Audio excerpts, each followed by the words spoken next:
아침은 유난히 날이 맑았어요. 창문으로 들어오는 햇살이 꼭 제 마음 같았죠. 콧노래까지 흥얼거리며 아침밥을 짓고 있는데 요란하게 전화벨이 울리더군요. 제 낡은 핸드폰 화면에 뜬 이름은 하나뿐인 아들, 김규식이었습니다. 어이구, 내 아들. 웬일이야, 이 아침부터. 제 목소리는 이미 신이 나 있었죠. 그런데 수화기 너머로 들려오는 아들 녀석 목소리는 죽어 들어갔습니다. 엄마, 나 죽겠다. 왜? 무슨 일이야? 이준이 아파? 아니, 영미가 오늘 몸이 안 좋아서 어제 저녁부터 끙끙 앓는데 나 이준이 보다가 회사 일도 못하고 있어. 이준이는 계속 울고 나 정말 미치겠다. 엄마 미안한데 좀 와줄 수 있어? 이 한마디에 제 가슴이 쿵 내려앉았죠. 며느리가 아프다니 그럼 밥은 먹었을까요? 갓난쟁이 이준이는 어떡하고 일해야 하는 아들 녀석은 또 얼마나 애가 탈까요? 알았다. 알았어. 당장 갈게. 규식이 너가 밥은 먹었어? 영미는? 아니, 뭘 먹을 정신이 어딨어. 그냥 빨리 좀 와줘, 엄마. 알았다, 기다려. 전화를 끊자마자 저는 가스불을 껐습니다. 밥이고 뭐고 눈에 들어오지 않았죠. 지갑부터 챙겨 들고 부엌을 둘러봤어요. 빈손으로 갈 수는 없죠. 아픈 며느리, 일도 못하고 애 보는 아들.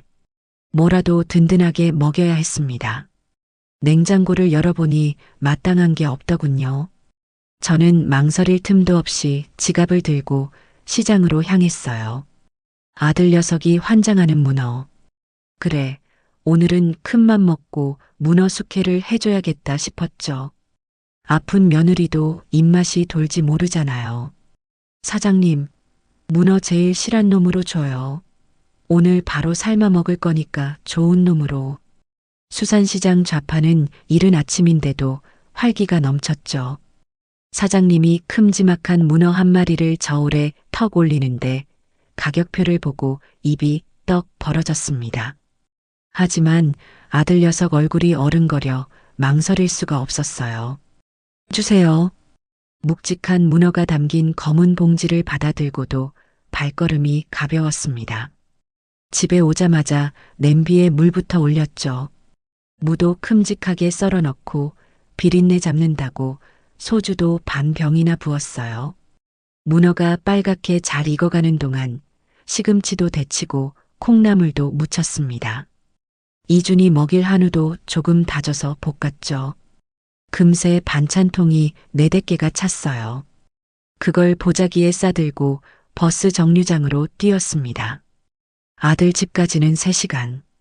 버스 창밖에 스치는 풍경을 보며 별 생각을 다 했죠. 영미가 많이 아픈가?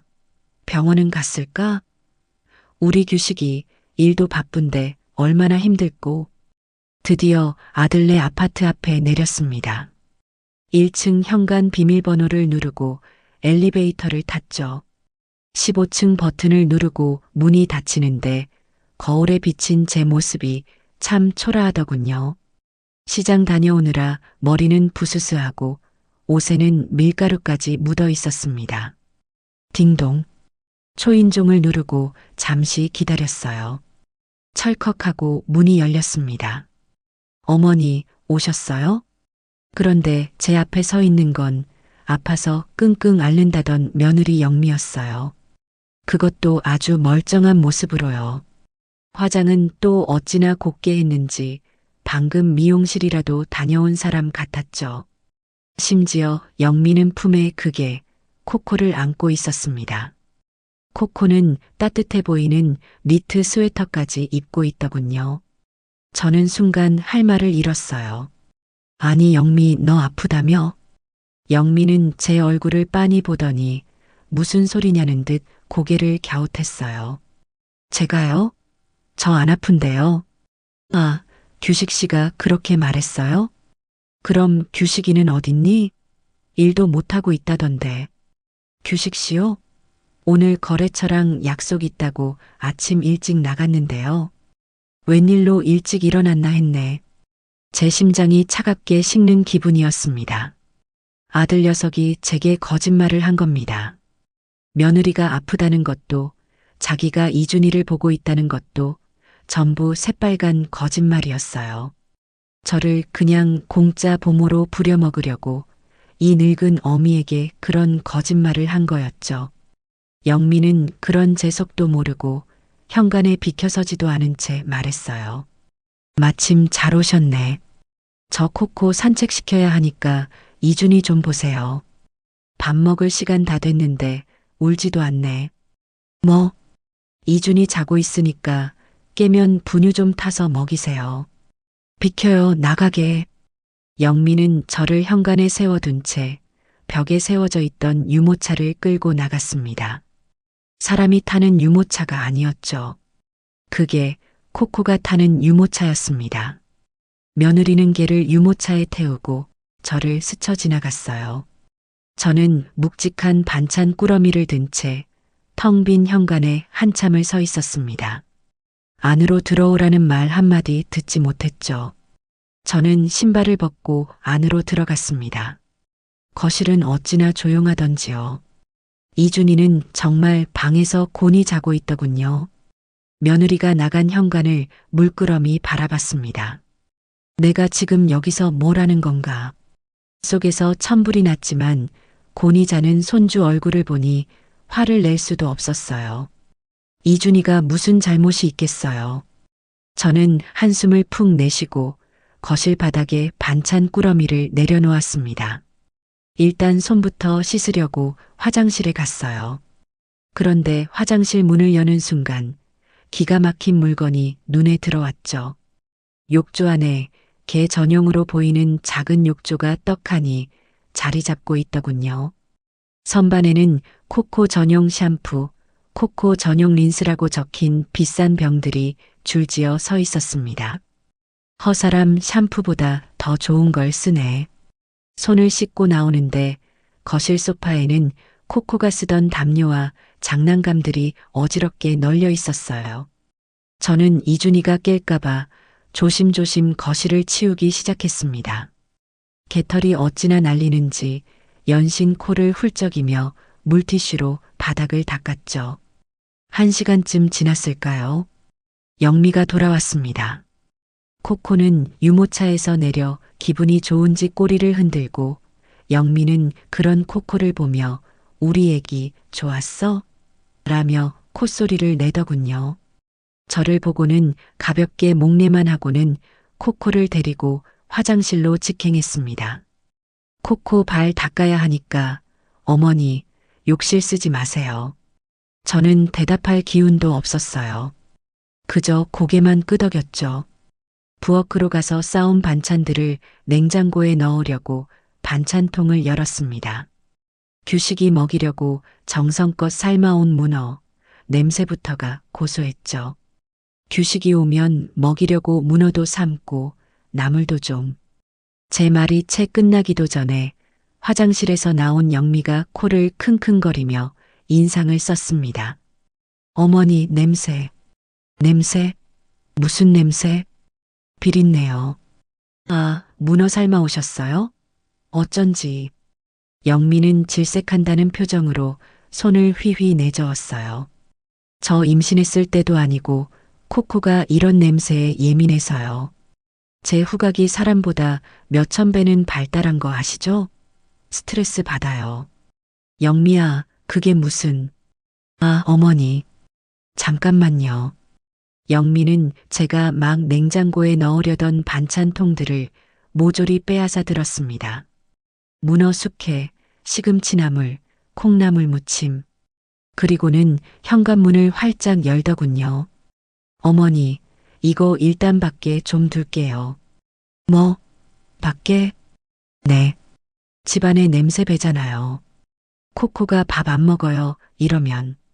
며느리는 제 눈앞에서 제가 새벽부터 정성껏 만든 반찬통들을 전부 집어들어 현관 밖, 차가운 복도 바닥에 척척 내려놓는 겁니다. 밥때 되면 제가 꺼내 올게요.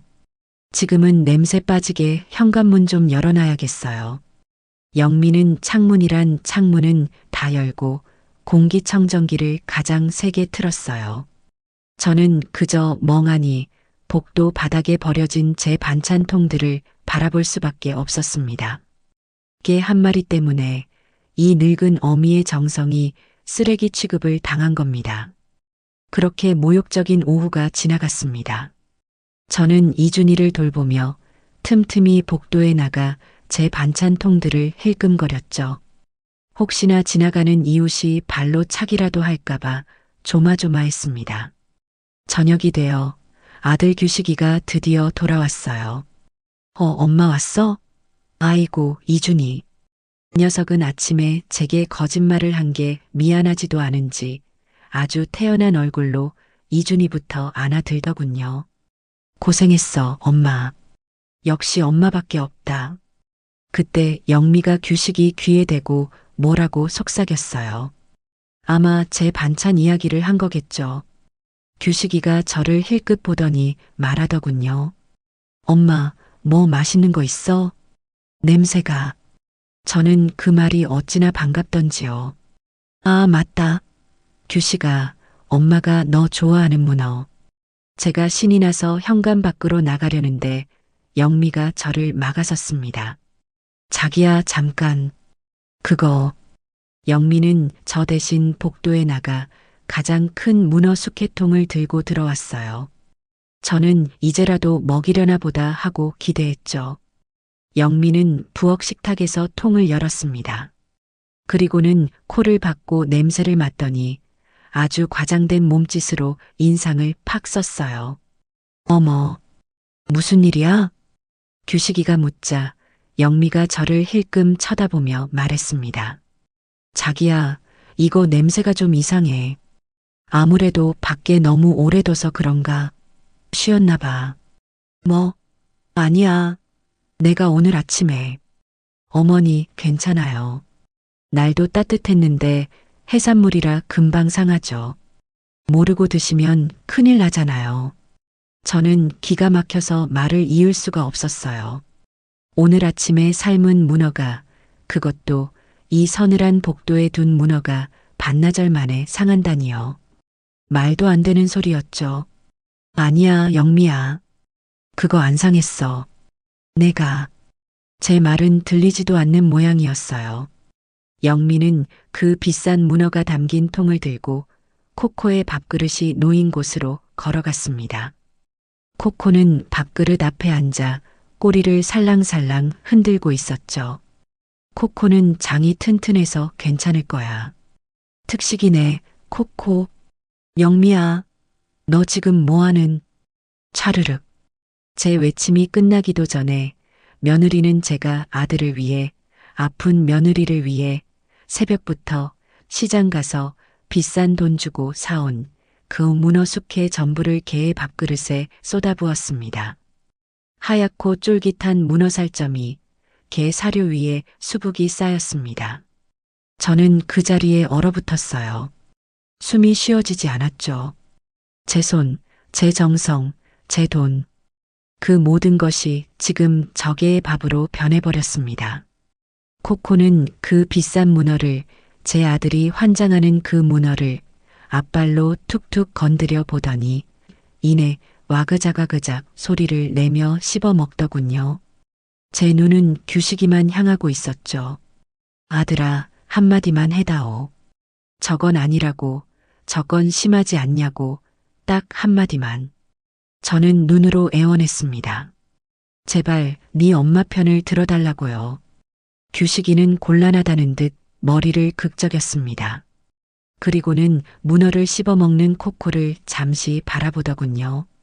에이, 아깝네. 그냥 버리지.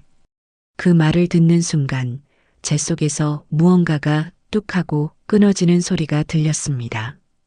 규식이는 제게 미안해하지도 며느리에게 화를 내지도 않았어요. 그저 아깝다는 말 한마디뿐이었습니다.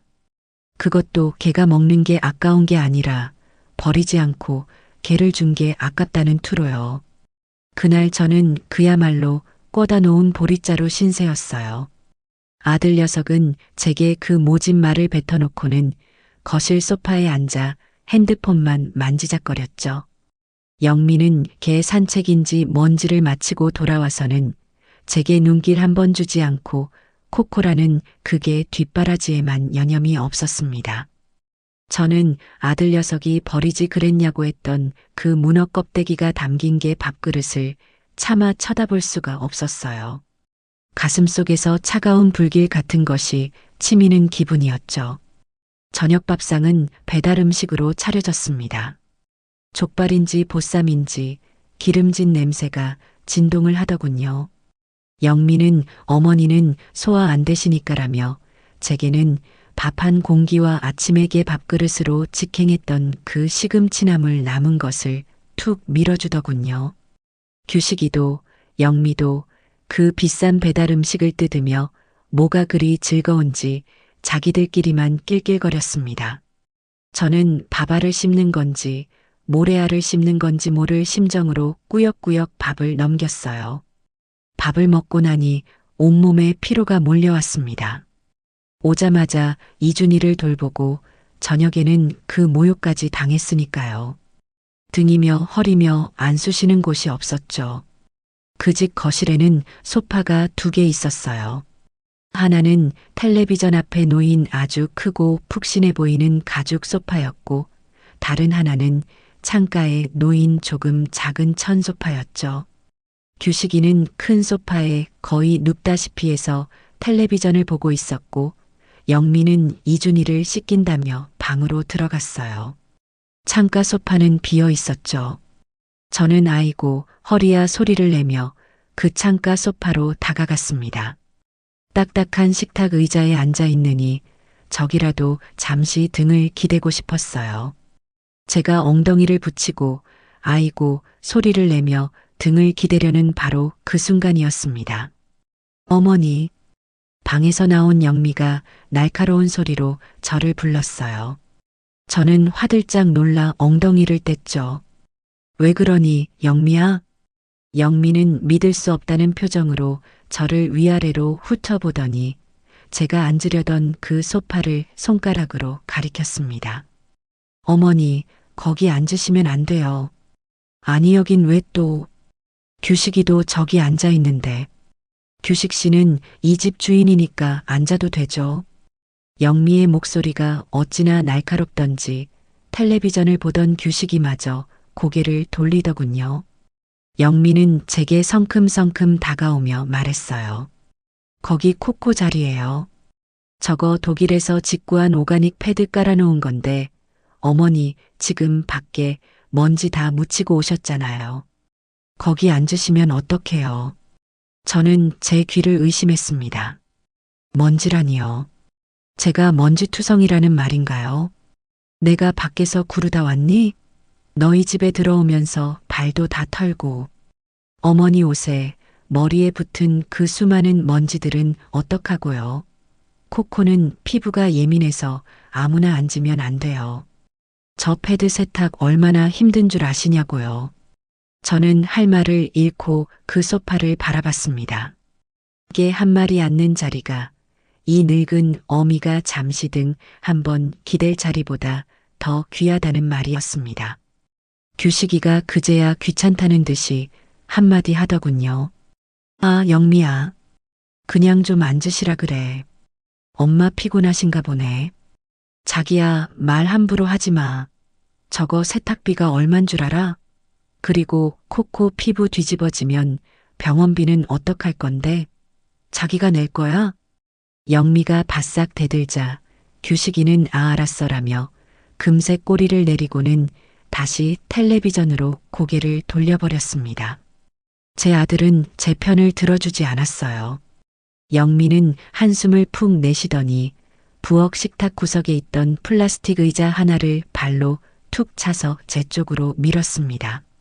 예전에 포장마차 같은 데서나 보던 아주 딱딱하고 등받이도 없는 작은 의자였죠. 어머니, 여기 앉으세요. 그게 편하실 거예요. 편하다고요.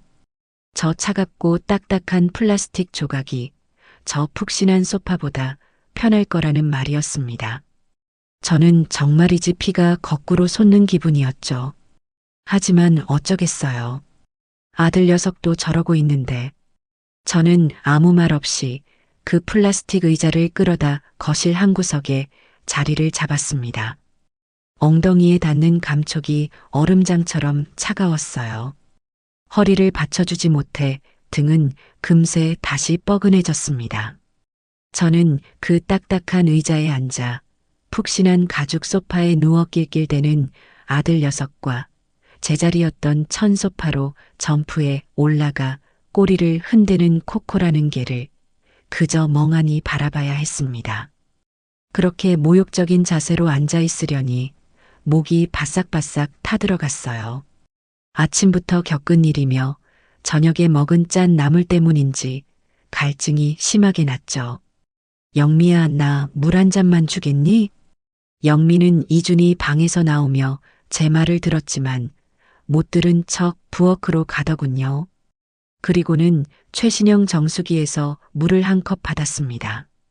저는 당연히 제게 주는 물인 줄 알고 손을 내밀 뻔했죠. 그런데 영미는 그 물을 자기가 마시더군요. 꿀꺽꿀꺽 소리까지 내면서요. 저 영미야. 나도. 아, 어머니. 정수기 저기 있잖아요. 어머니가 직접 드세요. 컵은 저기 두 번째 서랍에 있어요. 저는 다시 한번 모욕감을 느꼈지만 목이 너무 말라 어쩔 수 없이 일어났습니다. 뻣뻣해진 다리를 이끌고 부엌으로 갔죠.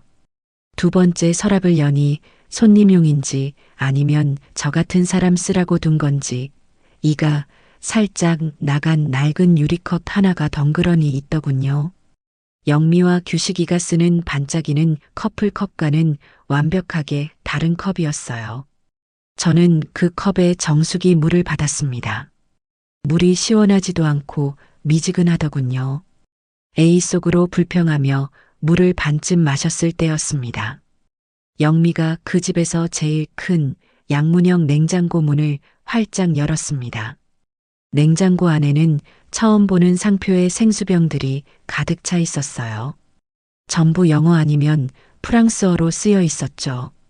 아이고, 우리 코코 목마르겠다. 영미는 그 비싼 수입 생수병 하나를 꺼내 뚜껑을 뻥 땄습니다. 그리고는 부엌 한쪽에 놓인 아주 반짝거리고 높이도 꽤 되는 스테인리스 물그릇에 그 생수를 콸콸 쏟아붓는 겁니다. 그 물그릇은 심지어 전기가 연결되어 있는지 물이 졸졸 흐르며 작은 분수처럼 솟아오르기까지 했어요. 코코는 좋다고 달려와 혀를 날름거리며 그 물을 하차 먹더군요. 저는 제가 들고 있던 이 나간 컵과 그 컵에 담긴 미지근한 정수기 물을 내려다봤습니다. 그리고 저개가 마시는 분수처럼 솟아오르는 차가운 수입 생수를 바라봤죠. 화가 나는 것을 넘어 헛웃음이 나왔어요.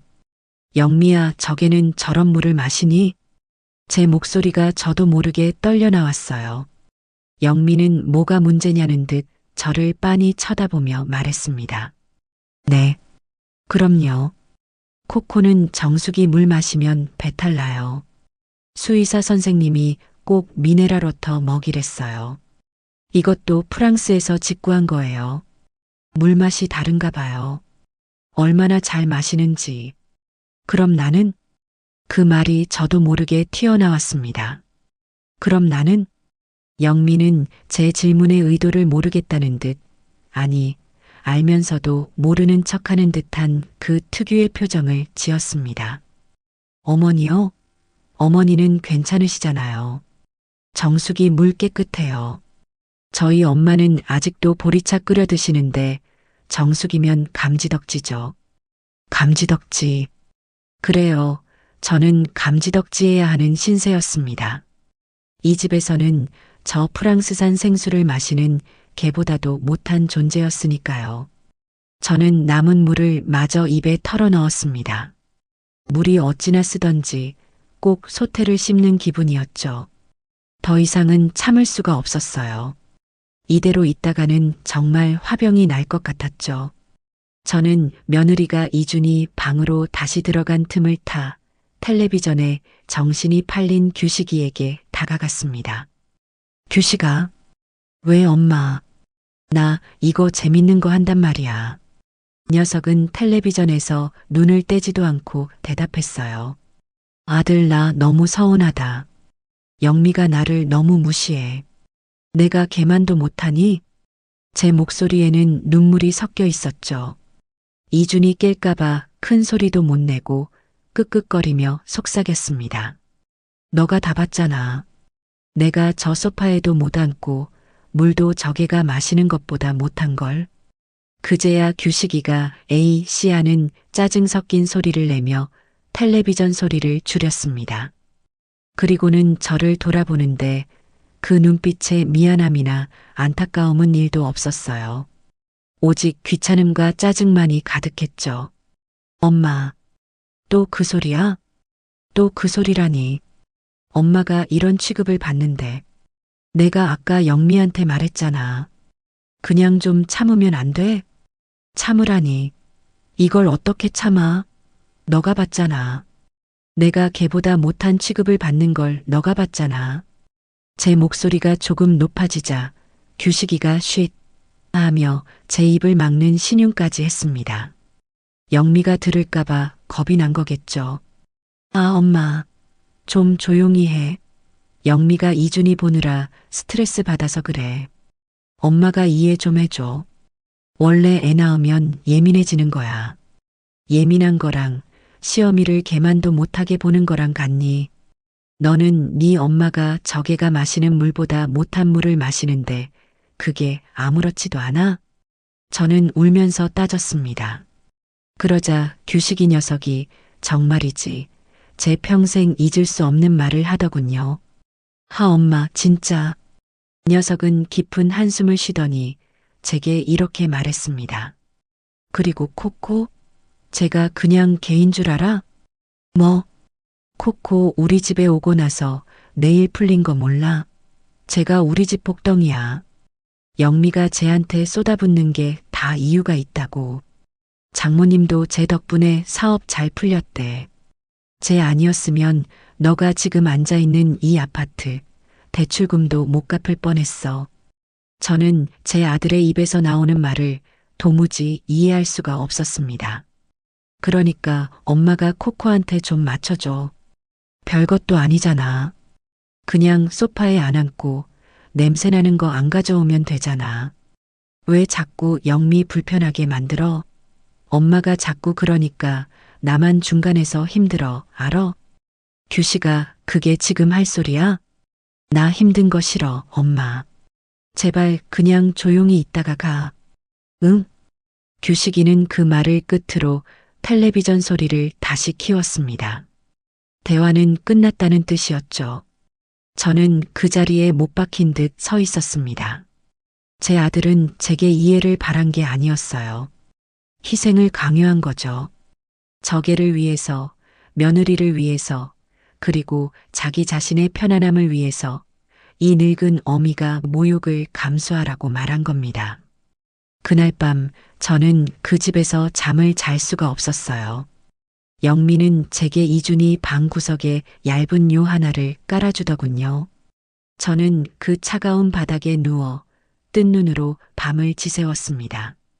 아들의 마지막 말이 나만 중간에서 힘들어라는 그 이기적인 말이 제 심장을 아프게 했습니다.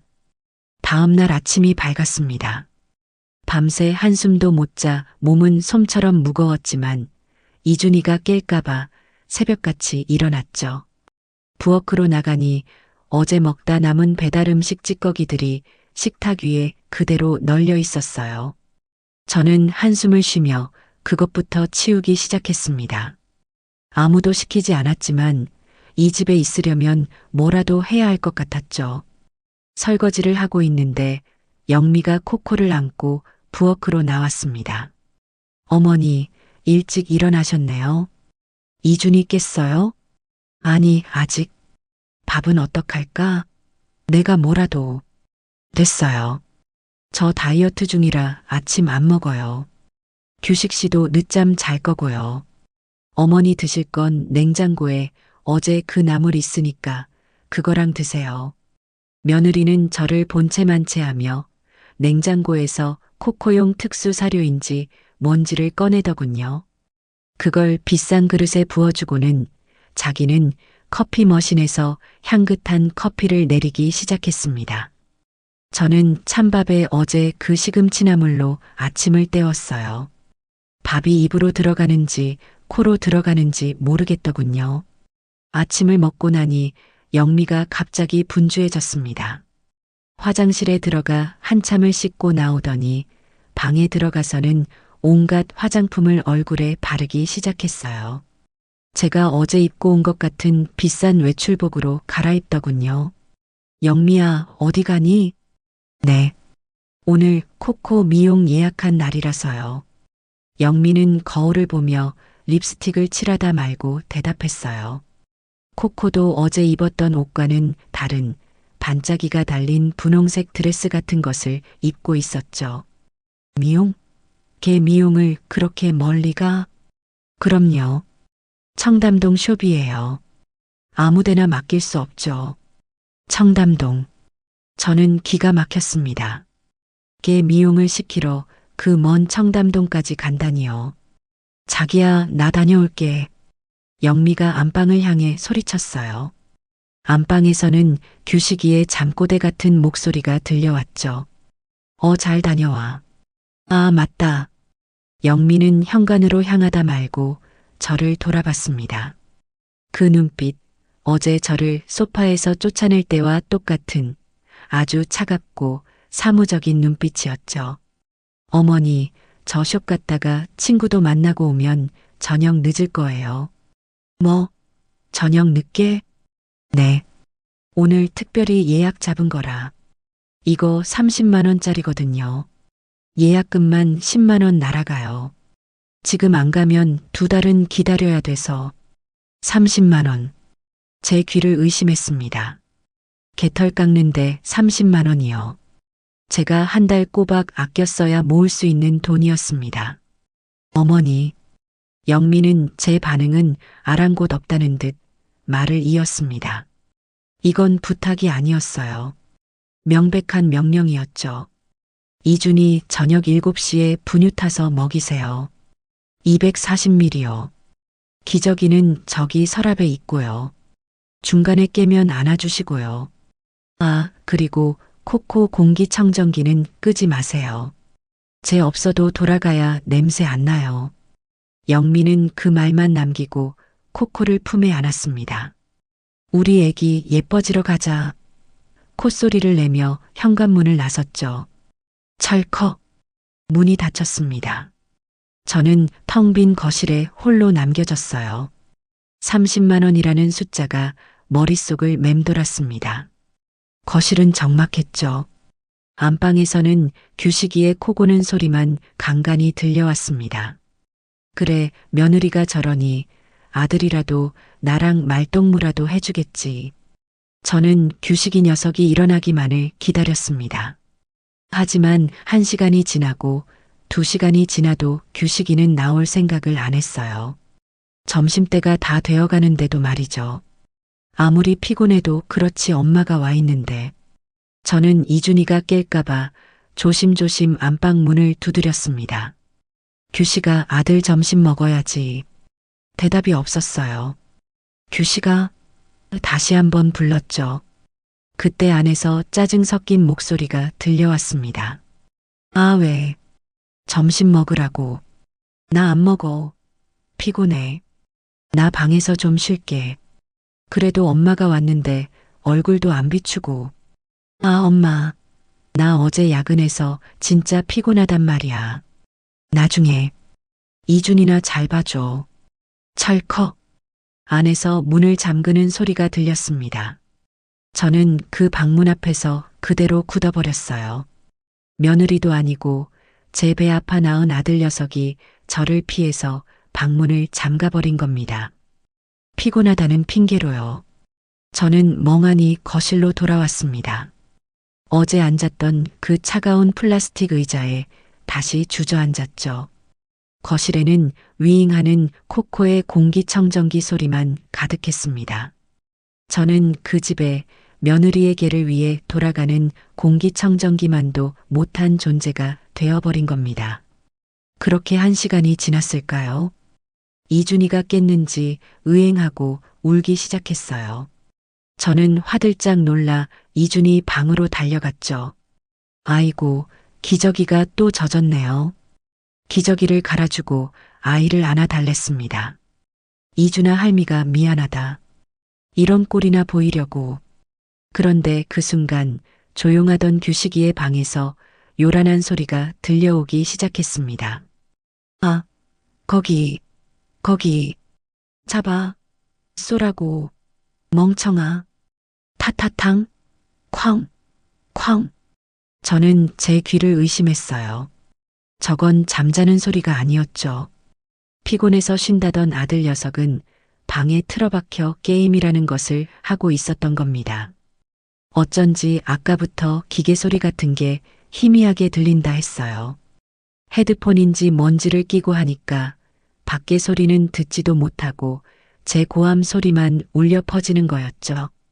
그 요란한 소리에 이제 막 잠이 들려던 이준이가 다시 자지러지게 울기 시작했습니다. 으앙, 아이고 이준아 괜찮아. 할미 여깄어. 괜찮아. 저는 이준이를 안고 거실을 미친 듯이 서성였습니다. 하지만 규식이 방에서 터져나오는 죽어 하는 고함 소리와 쾅 하는 폭발음은 그칠 줄을 몰랐죠. 이준이는 공포에 질린 듯 제 품에서 바들바들 떨며 울었습니다. 규식아, 아들, 소리 좀 줄여. 애가 놀랐잖아. 저는 규식이 방문을 두드리며 소리쳤습니다. 하지만 아무 대답도 없었어요. 헤드폰 때문에 제 목소리가 들리지 않는 모양입니다. 김규식, 문 좀 열어봐. 애가 놀래잖아. 저는 거의 울부짖으며 방문을 쾅쾅 두드렸습니다. 그제야 벌컥하고 문이 열렸어요. 규식이가 헤드폰을 목에 건 채 시뻘겋게 상기된 얼굴로 저를 노려보더군요. 아, 왜? 나 지금 중요한 거 한단 말이야. 애가 너가 지르는 소리에 놀라서 울잖아. 소리 좀 줄여. 제 품에서 이준이는 숨도 제대로 못 쉬고 울고 있었어요. 하지만 규식이는 이준이를 쳐다보지도 않았습니다. 아, 시끄럽네. 애 원래 우는 거잖아. 뭘 그렇게 유난을 떨어. 그리고 나 지금 중요한 시합 중이니까 방해하지 마. 뭐? 유난을 떨어? 엄마가 애 하나 제대로 못 달래서 나 게임도 못하게 해? 나 이거 지면 큰일 난다고. 쾅! 규식이는 제 면전에 대고 문을 닫아버렸습니다. 저는 그 닫힌 문 앞에서 자지러지게 우는 손주를 안고 그저 망연자실 서 있을 수밖에 없었어요. 제 아들은 갓난쟁이 제 아들이 경기를 일으키며 우는 것보다 그깟 게임에서 지는 게 더 큰일인 녀석이었습니다. 저는 결국 울음을 터뜨렸습니다. 이준이를 안고 거실 바닥에 주저앉아 엉엉 울었죠. 이준아 미안하다 할미가 미안해. 제 울음소리와 이준이의 울음소리 그리고 방문 너머 아들의 죽어 하는 고함 소리가 그 넓은 아파트에 뒤엉켰습니다. 지옥이 있다면 바로 여기일 거라는 생각이 들었어요. 저는 그날 며느리가 돌아올 때까지 거의 4시간 동안이나 우는 이준이를 안고 거실을 맴돌아야 했습니다. 팔은 떨어져 나갈 것 같았고 허리는 끊어질 것 같았죠. 하지만 제 아들은 며느리가 현관 비밀번호를 누르고 들어올 때까지 단 한 번도 방문을 열지 않았습니다. 며느리 영미는 밤늦게서야 돌아왔습니다. 30만 원짜리 미용을 한 코코는 털에서 좋은 향기가 나는 것 같았고 며느리는 친구들을 만나 술이라도 한잔했는지 얼굴이 발그레하더군요. 저와 퉁퉁 부은 이준이의 얼굴을 보더니 어머니 고생하셨네요 라는 영혼 없는 말 한마디를 던지고는 방으로 쏙 들어가 버렸죠. 규식이 녀석은 그제야 방에서 나와 피곤하다. 게임했더니 힘든 애라며 거실 소파에 드러눕더군요. 저는 그날 밤도 뜬 눈으로 지새웠습니다. 다음 날 저는 도저히 그 집에 더 있을 수가 없었어요. 아침 일찍 짐을 챙겨 집으로 돌아가겠다고 했죠. 영미는 어머니 가시게요? 그럼 이준이는 누가 보죠? 라며 노골적으로 불쾌한 티를 냈고 규식이는 엄마 며칠 더 있다 가지라며 입에 발린 소리를 하더군요. 저는 집에 급한 일이 있다고 둘러대고 도망치듯 그 집을 나왔습니다. 하지만 제 물건 하나를 빠뜨리고 왔더군요. 제가 늘 먹던 혈압약이었습니다. 아이고, 이 왼수 같은 정신. 다음 날 저는 어쩔 수 없이 다시 아들 집으로 향해야 했습니다. 버스를 타고 가는 내내 어제 겪었던 일들이 떠올라 가슴이 답답했죠. 그날은 영미가 코코를 데리고 애견 카페라는 곳에 간 날이었습니다. 규식이는 재택근무를 한다며 또 방에 틀어박혀 있었죠.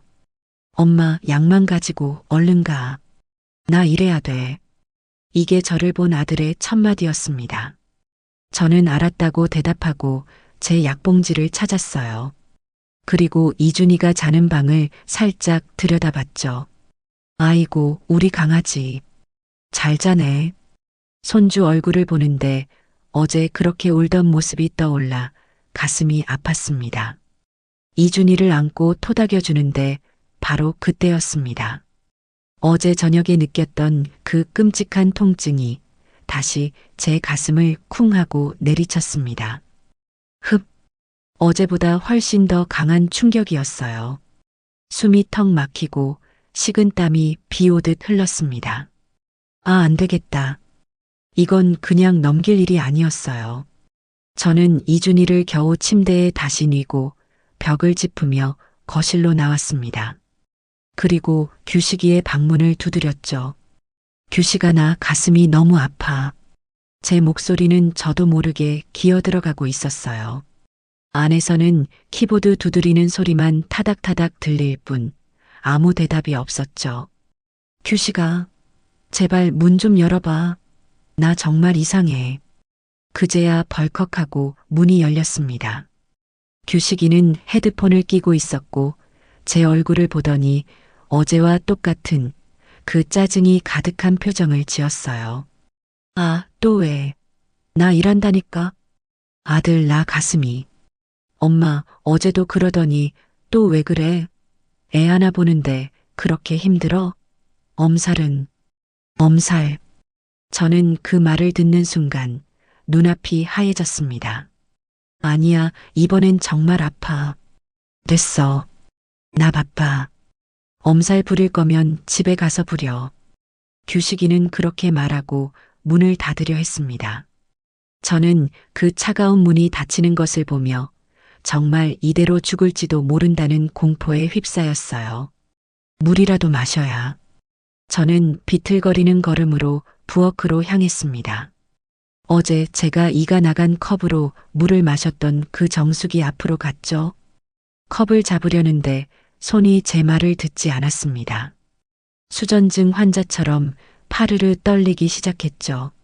안 돼. 컵을 잡으려던 제 손이 옆에 있던 젖병 소독기를 툭 하고 건드리고 말았습니다. 어제 제가 이곳에 서 있었을 때와 똑같은 상황이었죠.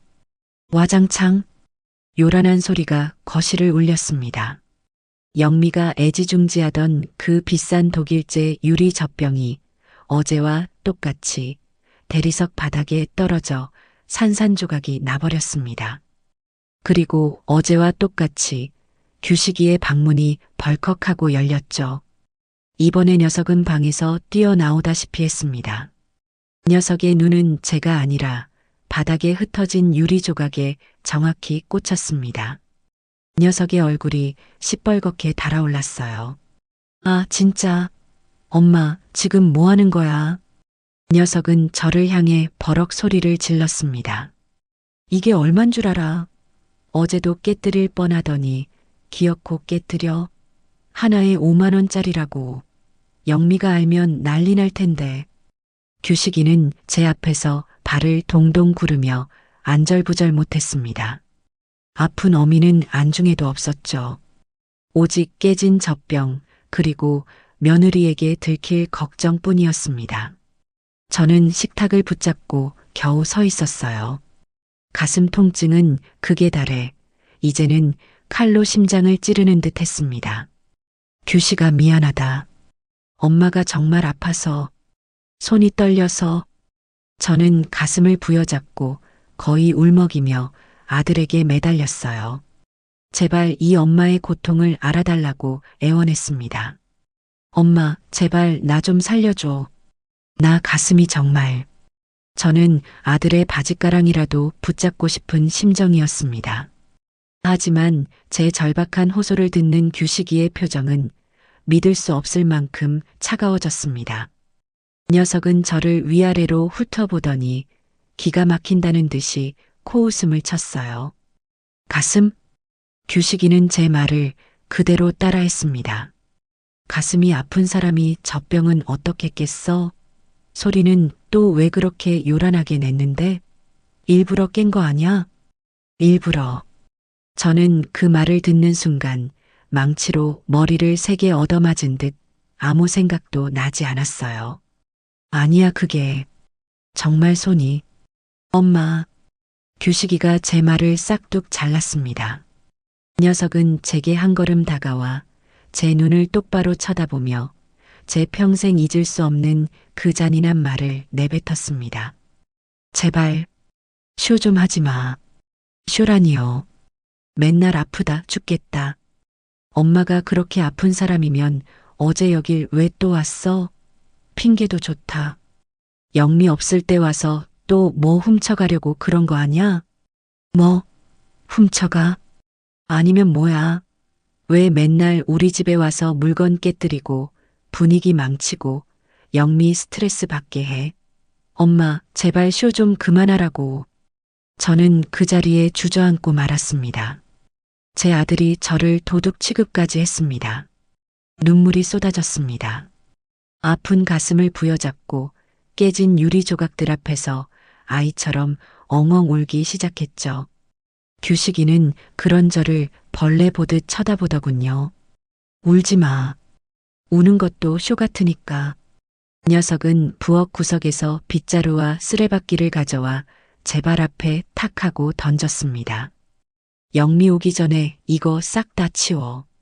조용히. 그리고 내 눈앞에서 당장 사라져. 쾅! 규식이는 그 말만 남기고 다시 제 방으로 들어가 버렸습니다. 그리고 딸깍. 저는 들었습니다. 방문을 잠그는 그 차가운 소리를요. 저는 텅 빈 부엌 바닥에 날카로운 유리 조각들 사이에 홀로 남겨졌습니다. 가슴은 여전히 찢어질 듯 아팠죠. 하지만 그보다 더 아픈 것은 쇼하지 말라는 아들의 잔인한 말이었습니다. 도둑 취급을 한 그 눈빛이었습니다. 그 순간 정말 이대로 죽는구나 싶었습니다. 바닥에 흩어진 유리 조각들이 제 눈물 속에서 번쩍였습니다. 저는 빗자루를 쥔 채 꼼짝도 할 수 없었어요. 가슴 통증은 이건 통증이 아니었습니다. 거대한 바위가 제 가슴을 짓누르고 그 위에서 누군가 망치로 쿵쿵 내려치는 듯한 그런 끔찍한 압력이었어요. 숨이 쉬어지지 않았죠. 들이마신 숨이 폐까지 닿기도 전에 누군가 목을 쥐어짜는 기분이었습니다. 규식아. 입을 때려 했지만 목소리가 나오지 않았어요.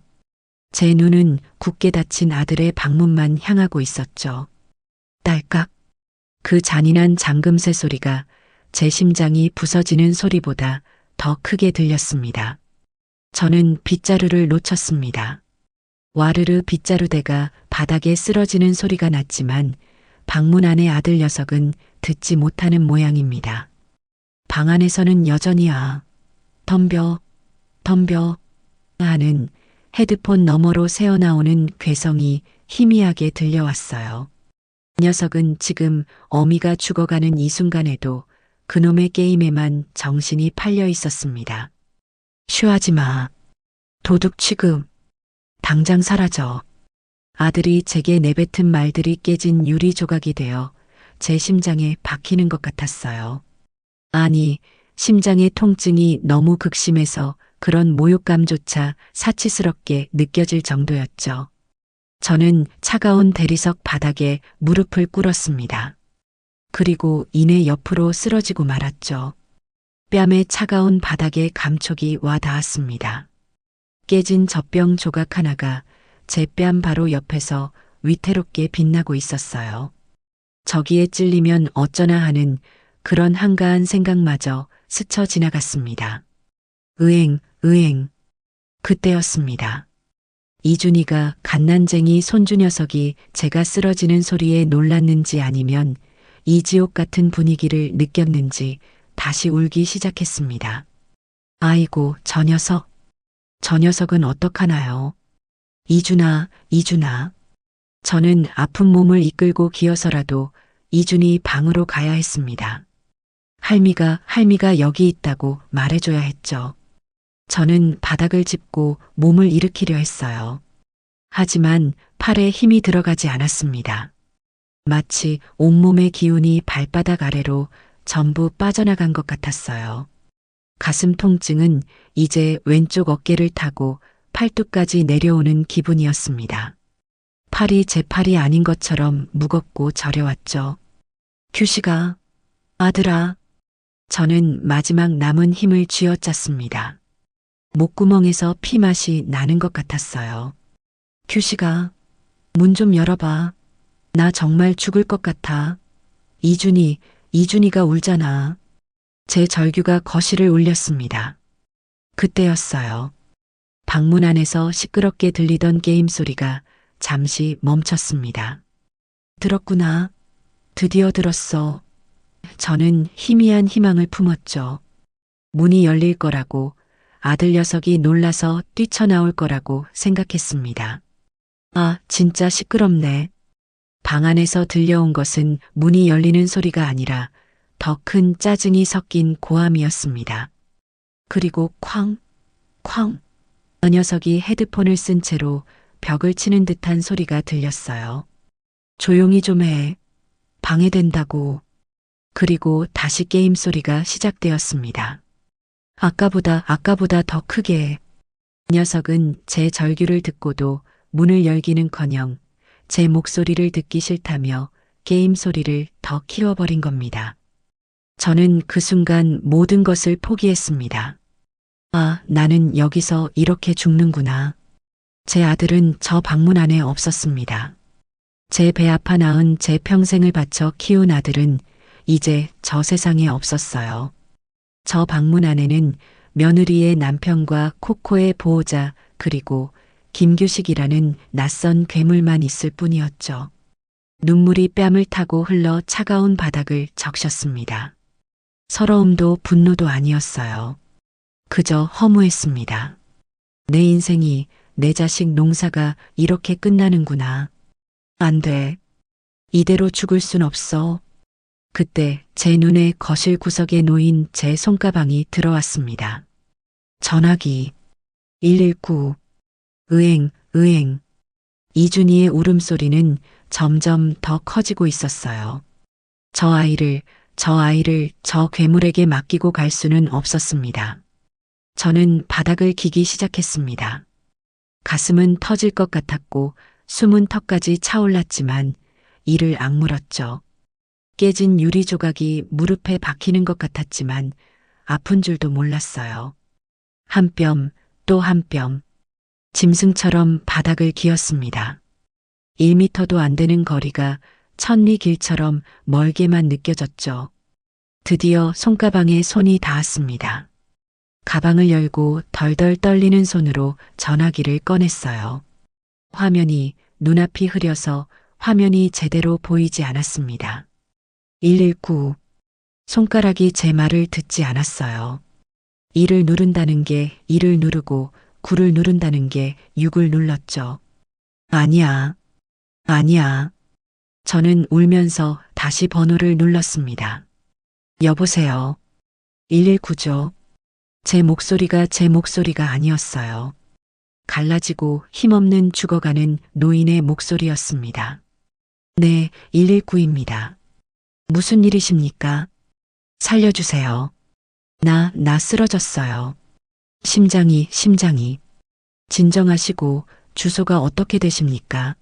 환자분, 주소. 머리가 하얘졌습니다. 아들 집 주소가 생각이 나지 않았어요. 아, 아들 집. 현대 아파트 15층. 현대 아파트 15층이요. 정확한 동 호수를 말씀해 주셔야 합니다. 1502호. 1502호요. 알겠습니다. 지금 바로 출동합니다. 환자분, 문은 열려 있습니까? 보호자분 계십니까? 보호자. 저는 굳게 닫힌 규식이의 방문을 바라봤습니다. 보호자 없어요. 아무도 없어요. 문 잠겨 있습니까? 저희가 강제로 개방해야 할 수도 있습니다. 아, 아니요. 현관문 비밀번호. 비밀번호 말씀하실 수 있겠어요? 잠시만요. 저는 숨을 몰아쉬었습니다. 그 짧은 숫자가 왜 이리 생각이 나지 않는 걸까요? 122 별표샵. 맞아요. 알겠습니다. 환자분, 정신 잃으시면 안 됩니다. 저희 도착할 때까지 계속 통화 연결해 주세요. 환자분. 네. 저는 전화기를 손에 쥔 채 다시 바닥으로 쓰러졌습니다. 이제 살 수 있나? 그때였습니다. 삑삑삑삑 띠리릭. 현관문에서 비밀번호 누르는 소리가 들렸어요. 119가 벌써? 아니었습니다. 119가 이렇게 빨리 올 리가 없죠. 그럼 영미, 철컥. 문이 열렸습니다. 아이고, 우리 코코. 미용했더니 더 예뻐졌네. 아이고, 내 새끼. 현관에서 들려온 것은 며느리 영미의 콧소리였습니다. 30만 원짜리 미용을 마친 코코를 안고 들어오는 모양이었죠. 녀석은 친구까지 만나고 와서인지 기분이 아주 좋아 보였습니다. 어머니, 집에 계셔. 어머. 영미는 거실로 들어서다 말고 그 자리에 우뚝 멈춰 섰습니다. 녀석의 눈이 바닥에 흩어진 유리 조각과 그 옆에 쓰러져 있는 저를 번갈아 봤죠. 저는 녀석을 향해 손을 뻗으려 했어요.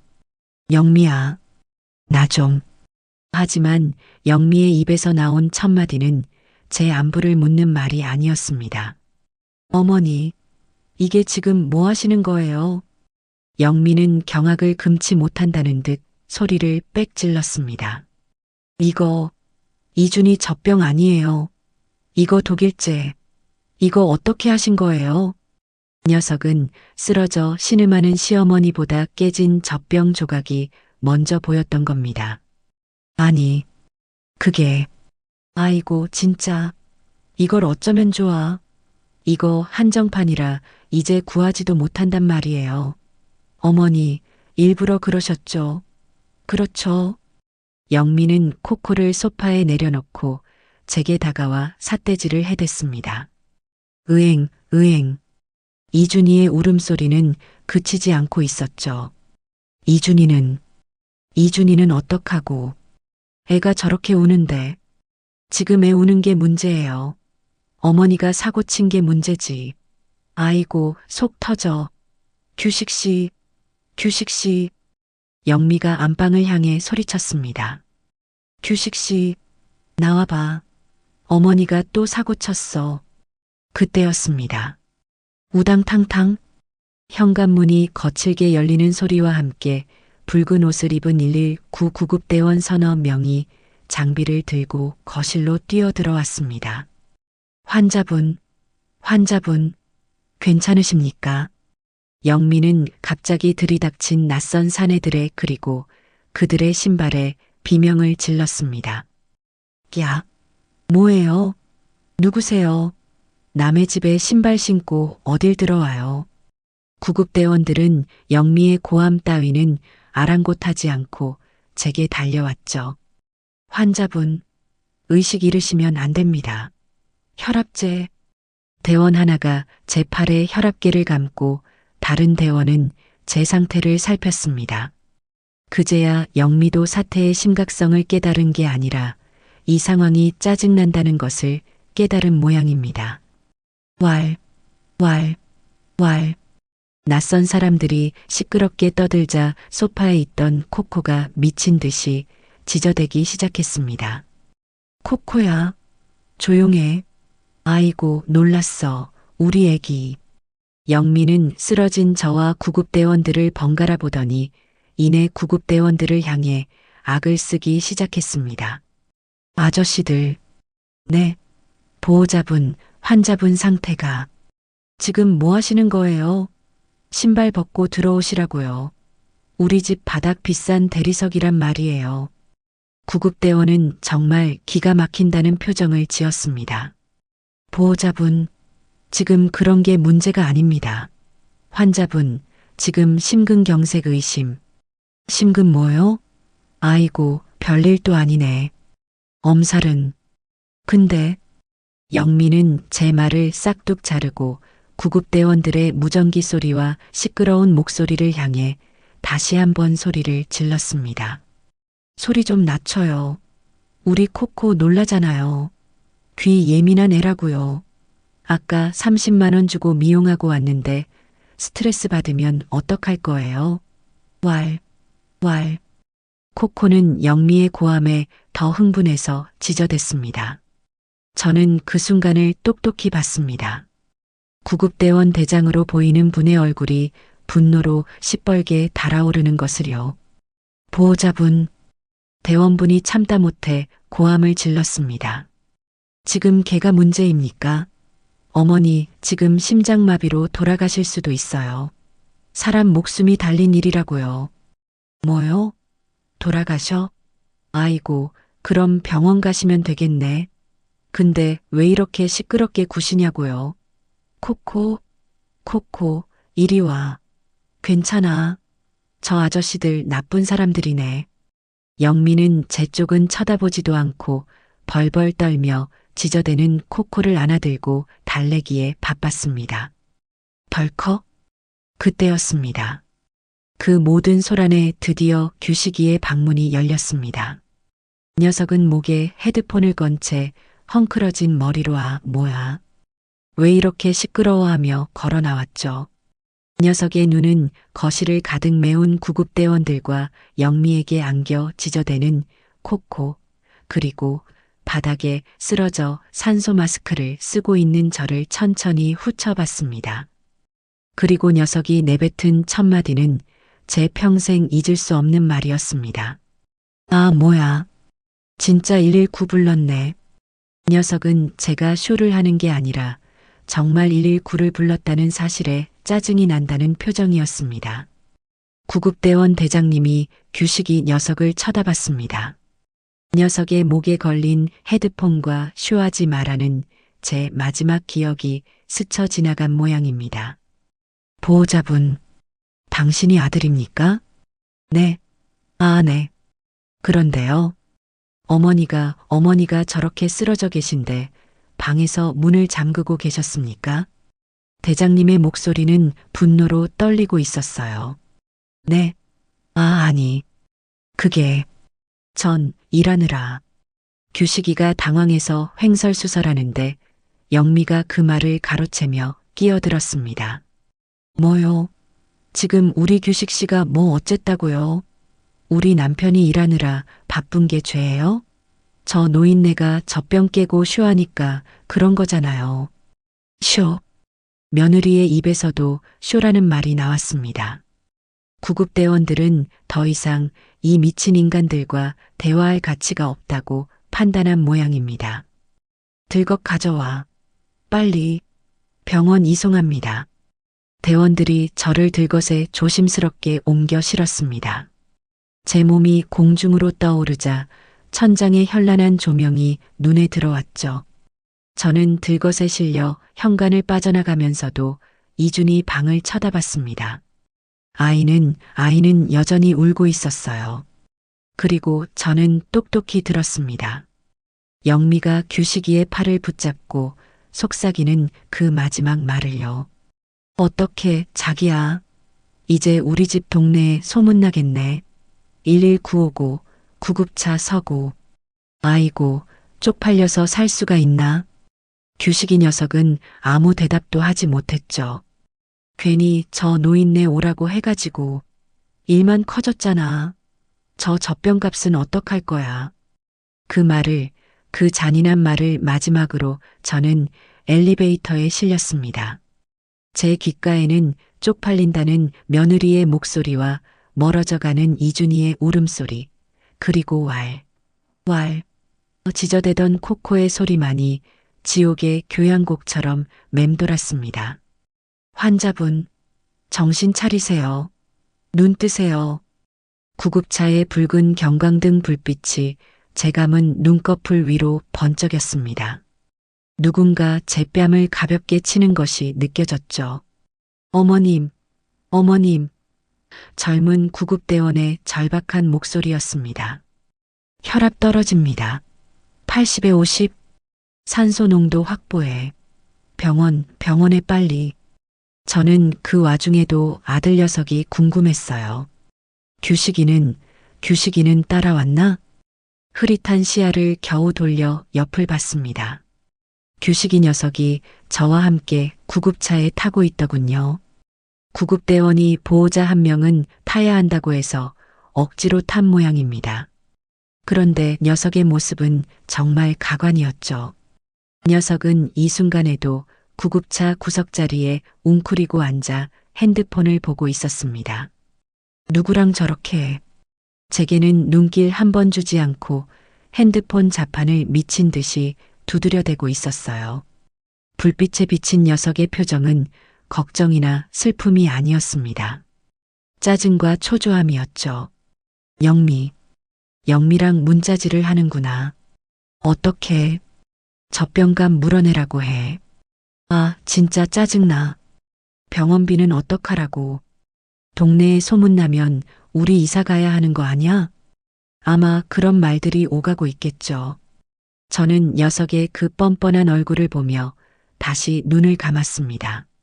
그래, 저 녀석은 이제 내 아들이 아니다. 내 아들은 그 방문을 잠갔을 때 이미 죽었다. 병원 응급실에 도착하자마자 저는 어디론가 급하게 실려 들어갔습니다. 급성 심근경색 의심. 시술 준비해. 보호자분은 밖에서 기다리세요. 의사와 간호사들의 고함 소리가 사방에서 들려왔죠. 규식이는 그저 네 하고 대답하며 복도에 남겨졌습니다. 얼마나 시간이 흘렀을까요? 눈을 뜨니 저는 하얀 천장이 보이는 낯선 침대 위에 누워 있었습니다. 응급실은 아니고 조금 조용한 중환자실 같기도 하고 회복실 같기도 한 곳이었죠. 팔에는 온갖 주사 바늘이 꽂혀 있었고 코에는 산소줄이 연결되어 있었습니다. 정신이 드세요, 어르신? 하얀 가운을 입은 아주 젊지만 피곤해 보이는 의사 선생님이 제 침대 옆에 서 있었습니다. 여기가 어디죠? 병원입니다. 큰일 날 뻔하셨어요. 의사 선생님의 목소리는 아주 낮고 그리고 화가 나 있는 듯 했습니다. 정확히는 천운이 도우셨어요, 어르신. 네. 10분, 아니 5분만 늦었어도 골든 타임 놓칠 뻔했습니다. 심장으로 가는 혈관 하나가 거의 다 막혀 있었어요. 조금만 늦었으면 지금 저랑 이렇게 대화 못 하셨습니다. 저는 그 말을 듣고도 아무런 감정이 들지 않았어요. 아, 살았구나. 그 정도였죠. 그런데 어르신, 의사 선생님이 제 차트를 넘겨보더니 안경을 고쳤으며 저를 빤히 바라봤습니다. 제가 정말 이해가 안 가는 게 있어서요. 네. 밖에 아드님이라는 분이 계시던데 맞으십니까? 저는 대답하고 싶지 않았지만 아주 작게 고개를 끄덕였습니다. 의사 선생님은 깊은 한숨을 내쉬더군요. 도대체 뭐 하신 겁니까? 그분은? 네. 구급대원들한테 이야기 다 들었습니다. 어르신이 가슴 아프다고 하시는데 쉬하지 말라고 방문을 잠그셨다고요. 그게 사실입니까? 의사 선생님의 눈빛은 저를 다그치는 게 아니었어요. 어떻게 인간이 그럴 수 있나 하는 그런 경멸과 분노의 눈빛이었죠. 저는 아무 말도 할 수 없었습니다. 그저 눈물만 다시 뺨을 타고 흘렀죠. 어르신, 제가 묻잖아요. 그게 사실이냐고요. 제 침묵이 긍정이라는 것을 의사 선생님도 알았겠죠. 의사 선생님은 차트를 탁 소리나게 덮더니 잠시만요 하고 밖으로 나갔습니다. 그리고 잠시 뒤 규식이 녀석을 끌고 들어왔어요. 규식이는 여전히 그 헤드폰을 목에 걸고 있었습니다. 이 지옥 같은 상황에서도 녀석은 그걸 빼놓지 않았더군요. 보호자분, 의사 선생님이 규식이를 제 침대 앞에 세워놓고 말했습니다. 어머니 앞에서 똑바로 말씀하세요. 왜 어머니가 아프다고 하시는데 쉬한다고 하시고 방문을 잠그셨습니까? 규식이는 의사 선생님의 눈을 피했습니다. 제 쪽은 쳐다보지도 않았죠. 이 녀석은 제 아들은 바닥만 내려다보며 발가락을 꼼지락거리고 있었습니다. 아, 그게 말씀하세요. 엄마가 맨날 아프다고 하셔서 그냥 엄살인 줄 알았죠. 엄살. 그 지긋지긋한 단어가 이 병원 응급실에서 의사 선생님 앞에서 다시 한번 튀어나왔습니다.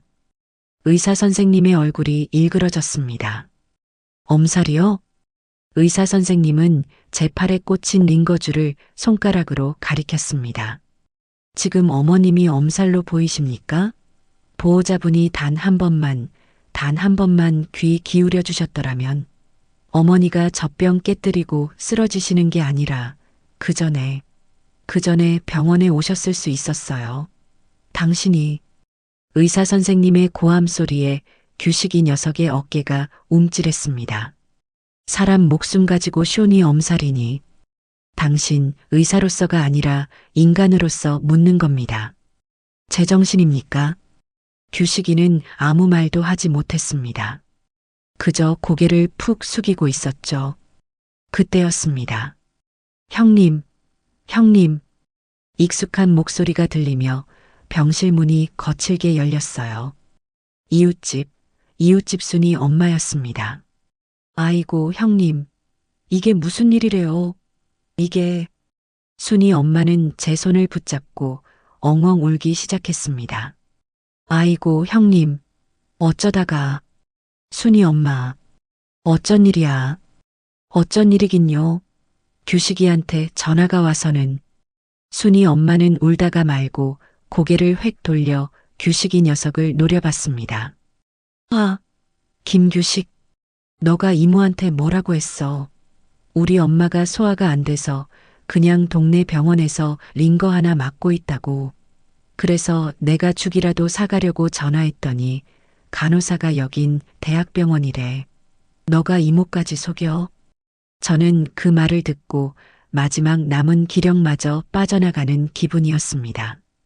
이 녀석은 제가 죽을 고비를 넘기는 이 순간에도 남들에게는 소화불량이라고 엄살이라고 거짓말을 하고 다녔던 겁니다. 자기 체면이 깎일까봐, 며느리한테 혼날까봐, 그게 두려워서요. 의사 선생님의 표정은 이제 경멸을 넘어 무언가 포기한 듯한 표정이었습니다. 보호자분, 나가 계세요. 더 이상 할 말 없습니다. 규식이 녀석은 그 말을 기다렸다는 듯, 네 하고는 슬금슬금 병실을 빠져나갔습니다. 순이 엄마는 제 손을 붙잡고 한참을 더 울었어요. 형님, 어떻게, 내가 저놈을 가만 안 둬. 됐어. 순이 엄마, 됐어. 그때 복도에서 규식이 녀석의 목소리가 다시 들려왔습니다. 문이 살짝 덜 닫힌 틈으로 녀석이 통화하는 소리가 새어 들어왔죠. 영미야. 나야. 아니, 그냥 의사가 뭐라 하긴 했는데 괜찮은 것 같아. 그냥 좀 쉬면 된대. 근데 병원비가 좀 나올 것 같은데. 엄마 실비 보험 내가 청구하면 되나? 서류가 뭐가 필요하지? 저는 그 말을 듣고 저도 모르게 실소를 터뜨렸습니다. 병원비, 보험금. 녀석의 머릿속에는 오직 그것뿐이었습니다. 엄마의 목숨이 아니라 그 목숨값으로 나갈 돈과 그 돈을 메꿀 보험금. 순이 엄마도 그 소리를 들었는지 제 손을 잡은 손에 힘을 꽉 주더군요. 저는 흐르던 눈물을 손등으로 닦았습니다. 그리고 순이 엄마를 바라봤죠. 순이 엄마. 네, 형님. 나 이제 아들 없어. 제 목소리는 놀랍도록 차갑고 단단했습니다. 나 오늘 내 아들 장례 치렀어.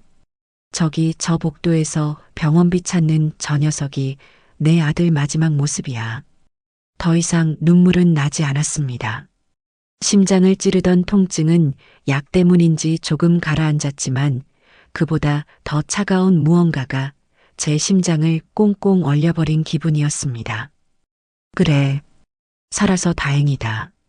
저 녀석들한테 복수는 못해도 내 남은 인생, 저 녀석들 없는 곳에서 살다 죽어야지. 그것이 제가 지옥의 문턱에서 돌아와 처음으로 한 결심이었습니다. 병원에서의 며칠은 제 인생에서 가장 길고도 가장 짧은 시간이었습니다. 길었다는 것은 6인실 병실의 째깍거리는 시계 소리를 들으며 보낸 그 적막한 시간들 때문이었죠. 짧았다는 것은 제 마음속에서 김규식이라는 아들을 완전히 도려내는데 걸린 시간이 그리 오래 걸리지 않았기 때문입니다. 저는 창가 쪽 침대였어요. 아마도 제 사정을 딱하게 여긴 그 젊은 의사 선생님의 배려였을 겁니다. 창밖으로 보이는 하늘은 높고 푸르렀지만 제 마음은 시베리아 벌판보다 더 차갑게 얼어붙어 있었죠. 다른 침대들은 분주했습니다. 제 오른쪽 침대의 할머니는 며느리가 싹싹하게 죽을 쑤어와서 어머님, 이거 드시고 얼른 기운 차리세요 하며 재롱을 떨더군요. 맞은편 아저씨는 아들딸이 교대로 와서 팔다리를 주물러주며 아버지, 저희가 있는데 무슨 걱정이세요 하고 든든하게 버티고 있었습니다. 그 시끌벅적하고 따뜻한 풍경 속에서 저 김태순만은 완벽하게 혼자였습니다. 마치 투명한 유리벽이 저를 둘러싸고 있는 것 같았죠. 간호사가 혈압을 재러 올 때, 그리고 밥때가 되어 식은 밥이 담긴 식판이 배달될 때를 제외하면 제게 말을 거는 사람은 아무도 없었죠. 순이 엄마가 아니었다면 저는 아마 그 고독 속에서 말라 죽었을지도 모릅니다. 그 마음씨 착한 이웃은 다음 날에도 어김없이 커다란 보온병을 들고 병실 문을 열고 들어왔어요. 형님, 나왔소. 아이고, 얼굴이 어제보다 더 반쪽이 됐네. 밥은 먹었어? 순이 엄마는 제 침대 옆 간이 의자에 털썩 주저앉으며 보온병 뚜껑을 열기 시작했습니다. 고소한 잣죽 냄새가 병실 안에 퍼져나갔죠. 고마워 순이 엄마. 나 때문에 괜히 고생만 하네. 어제도 하루 종일. 고생은 무슨. 내가 어제 집에 가서 속이 시원해서 잠도 잘 잤어. 내가 그놈의 아파트 경비실에 쫓아가서 1층 인터폰에 대고 소리를 빽 질렀잖아요.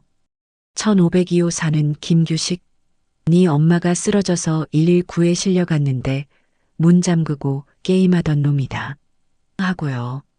경비가 나를 미친년 보듯 쳐다보는데 어찌나 속이 시원하던지. 저는 그 말에 정말 오랜만에 희미하게 웃었습니다. 잘했어. 아주 잘했네. 순이 엄마. 그 집 이제 시끄러워서 살기 힘들겠네. 그럼 꼴 좋지. 근데 형님, 규식이 그놈은 그 후로 전화 한 통 없었소? 없었어. 저는 창밖으로 시선을 돌리며 대답했습니다. 아마 무섭겠지. 내가 깨어나서 무슨 말을 할지. 아니, 어쩌면 병원비 걱정에 잠도 못 자고 있을지도 모르지. 내가 119를 불렀으니 그놈이 쇼라고 우기지도 못할 테고, 자기가 낸 병원비를 나한테 어떻게 뜯어낼까 그 궁리만 하고 있을 거야. 순이 엄마는 아이고 천하에하며 말을 잇지 못하고 제 손등만 세게 쥐었습니다. 됐어. 이제 내 아들 아니야. 순이 엄마, 나 저기 내 가방 좀. 거기 전화기 좀 꺼내줘. 순이 엄마가 가방에서 낡은 제 핸드폰을 꺼내주었습니다. 그날 응급실에서 어떻게 됐는지 배터리가 다 나가서 까맣게 죽어 있더군요. 이거 충전 좀 해야겠네. 순이 엄마가 얼른 간호사실에서 충전기를 빌려와 꽂아주었습니다. 그렇게 이틀이 더 지났어요. 저는 순이 엄마가 가져다 준 죽을 꾸역꾸역 넘기며 기력을 차리려고 애썼습니다. 제 돈으로 간병인을 부를까도 생각했지만 순이 엄마가 쓸데없는 돈 쓰지 마. 라며 극구 말렸죠. 형님, 그 돈 아껴서 형님 좋은 데 써야 해. 그 말이 제 가슴에 콕 박혔습니다. 그래요. 내 돈, 내 생명감. 이제 한 푼이라도 저 녀석들을 위해 쓸 수는 없었죠. 링거대를 끌고 복도를 걷는 연습도 했습니다. 의사 선생님은 제가 회복하는 속도가 기적 같다며 혀를 내둘렀죠. 어르신, 살아야겠다는 의지가 강하신가 봐요. 저는 그 말에 속으로 대답했습니다. 살아야죠. 살아서 저놈들 낯짜게 되고 내 결심을 말해줘야죠. 그리고 사흘째 되던 날 오후였습니다. 제가 순이 엄마가 깎아준 사과를 한쪽 먹고 있는데 병실 문이 똑똑하고 조심스럽게 열렸습니다. 규식이 녀석이었습니다. 그 며칠 사이에 얼굴이 정말 반쪽이 되어 있더군요. 씻지도 못했는지 수염은 덥수룩하고 눈은 퀭하니 죽어 있었습니다. 목에 걸려 있던 그 꼴 보기 싫은 헤드폰은 없었지만 그 눈빛은 여전히 불안하고 초조해 보였어요. 제 옆에 앉아있던 순이 엄마가 녀석을 보자마자 야, 네가 여길 어디라고 하며 자리에서 벌떡 일어났습니다. 나가. 당장 안 나가. 이모. 저 엄마 좀 뵈러. 누가 네 엄마야? 네 엄마는 그날 네가 문 잠갔을 때 죽었어, 이놈아. 순이 엄마가 녀석의 멱살이라도 잡을 듯이 달려들자 제가 조용히 손을 들었습니다. 순이 엄마 괜찮아. 나가 있어줘. 나 저 녀석이랑 할 말이 좀 있어. 형님, 그래도 나가 있어. 금방 끝나. 제 목소리에는 그 어떤 감정도 실려 있지 않았습니다. 순이 엄마는 그런 제 모습을 보더니 알았소 하더니 규식이 녀석을 어깨로 탁 치고는 병실 밖으로 나가버렸죠. 쾅! 문이 닫히고 6인실 병실에는 저와 녀석 단둘만 남았습니다. 다른 침대의 환자들과 보호자들이 숨을 죽이고 이쪽을 쳐다보는 게 느껴졌어요. 녀석은 차마 제 침대 가까이 오지도 못하고 문간에 서서 제 눈치만 살폈습니다. 엄마, 몸은 좀 괜찮아? 저는 대답하지 않았습니다. 그저 녀석의 얼굴을 제 배 아파 나았지만 이제는 남보다 못한 저 끔찍한 괴물의 얼굴을 빤히 쳐다봤죠. 녀석은 제 시선을 견디지 못하고 고개를 푹 숙였습니다. 저 의사 선생님이 오늘 퇴원해도 된대서 수속 밟으러. 녀석은 횡설설하며 가방에서 누런 서류 봉투 하나를 꺼냈습니다. 이거 병원비 수납은 내가 일단 했어. 카드로 할부로. 근데 엄마, 이게 시술비가 생각보다 너무 많이 나와서. 녀석은 드디어 본론을 꺼내려는 모양입니다. 제 침대 옆으로 마지못해 다가오더군요. 그 걸음걸이가 마치 사형장으로 끌려오는 죄수 같았죠. 보험 들어둔 거 있지? 예전에 내가 관리한다고 했던 거. 실비. 그거 청구해야 하는데. 참 기가 막혔습니다. 죽을 고비를 넘긴 저에게 괜찮으시냐는 물음보다 죄송하다는 사과보다 보험금이 먼저였습니다. 제가 만약 저 차가운 수술대 위에서 죽었더라면 녀석은 아마 지금쯤 사망보험금을 청구하러 뛰어다니고 있었겠죠. 저는 아주 천천히 그리고 또박또박 입을 열었어요. 영민은 괜찮아? 제 입에서 며느리 이름이 나오자 규식이 녀석의 눈이 화들짝 커졌습니다. 제가 며느리를 걱정이라도 하는 줄 알았나 봐요.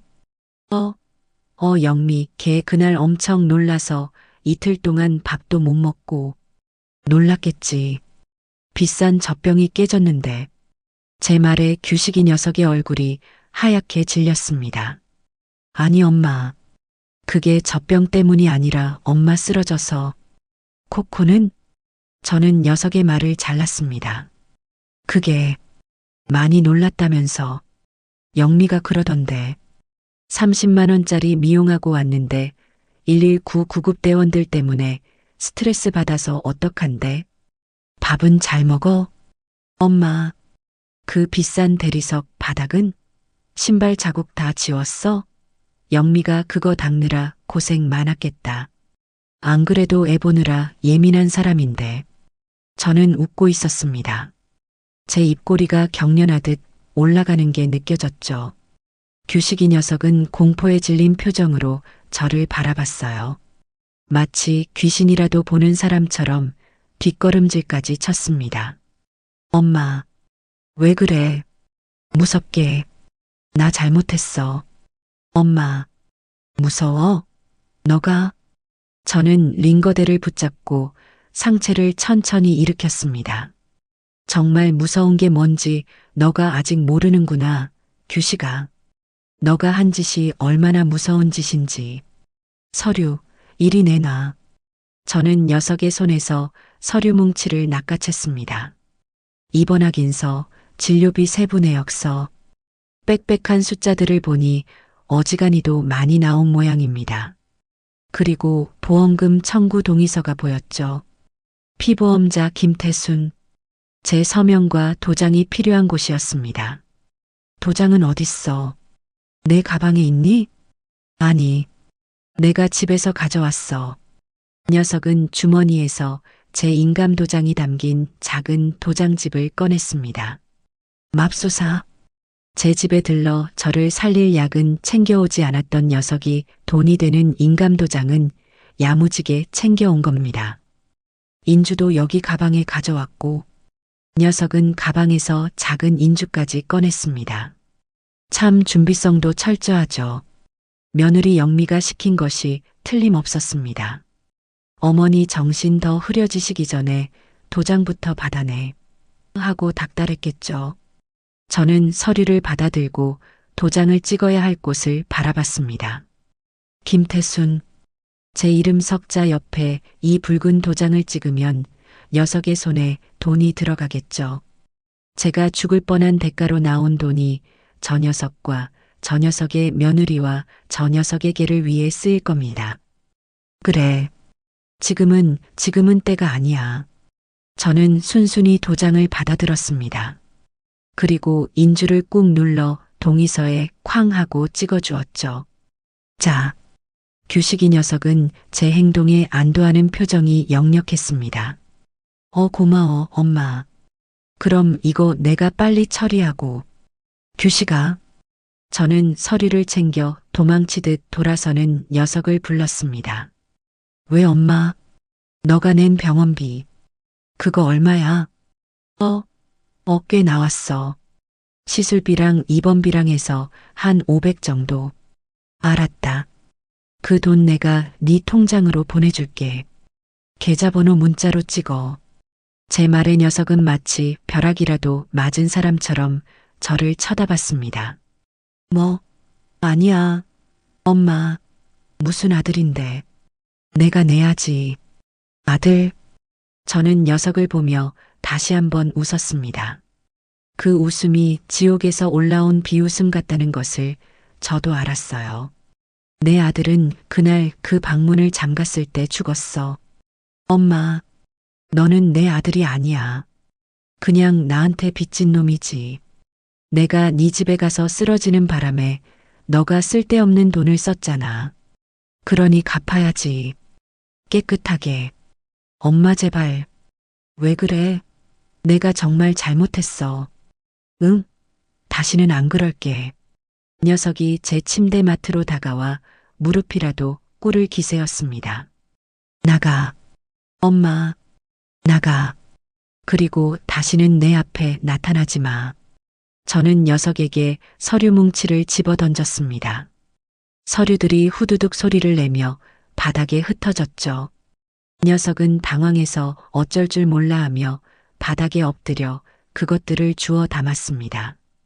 그 모습이 꼭 개밥그릇에 버려진 문어를 하자 먹던 코코 같다는 생각이 들었죠.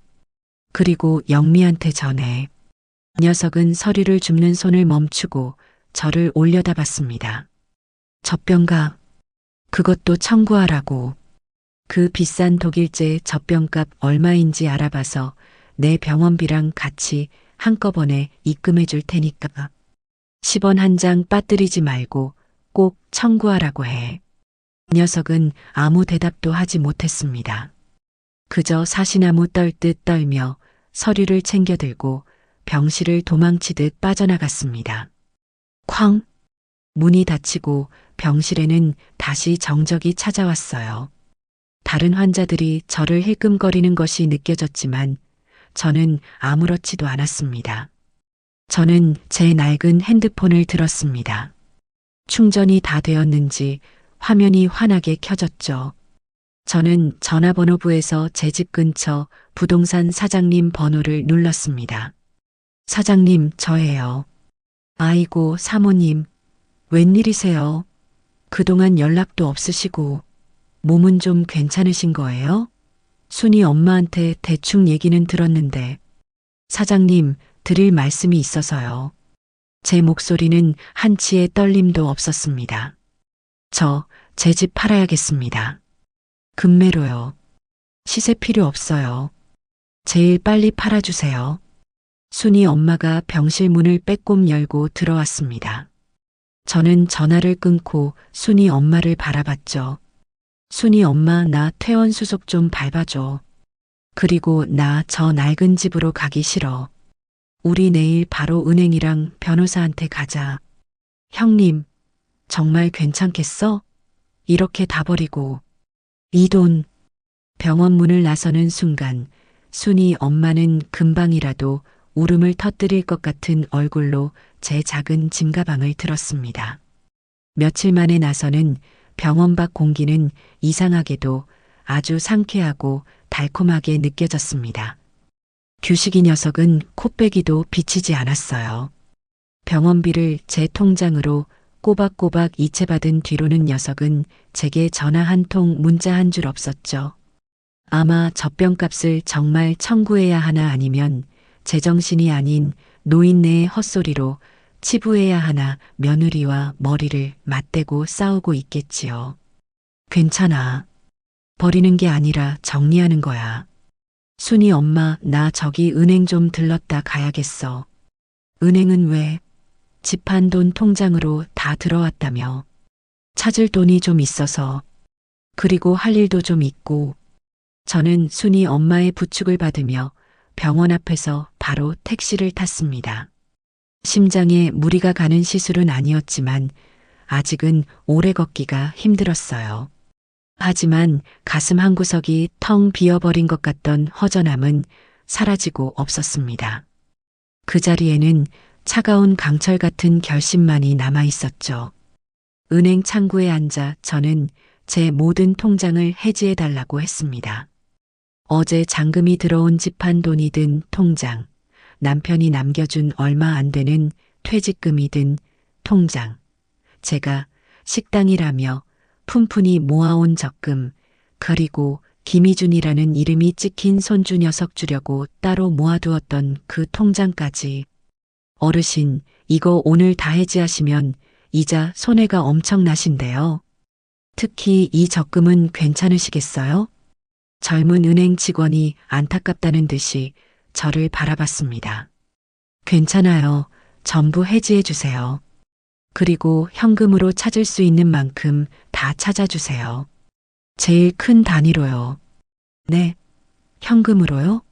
어르신, 요즘은 그렇게 큰 돈을 필요한 데가 있어요. 해주세요.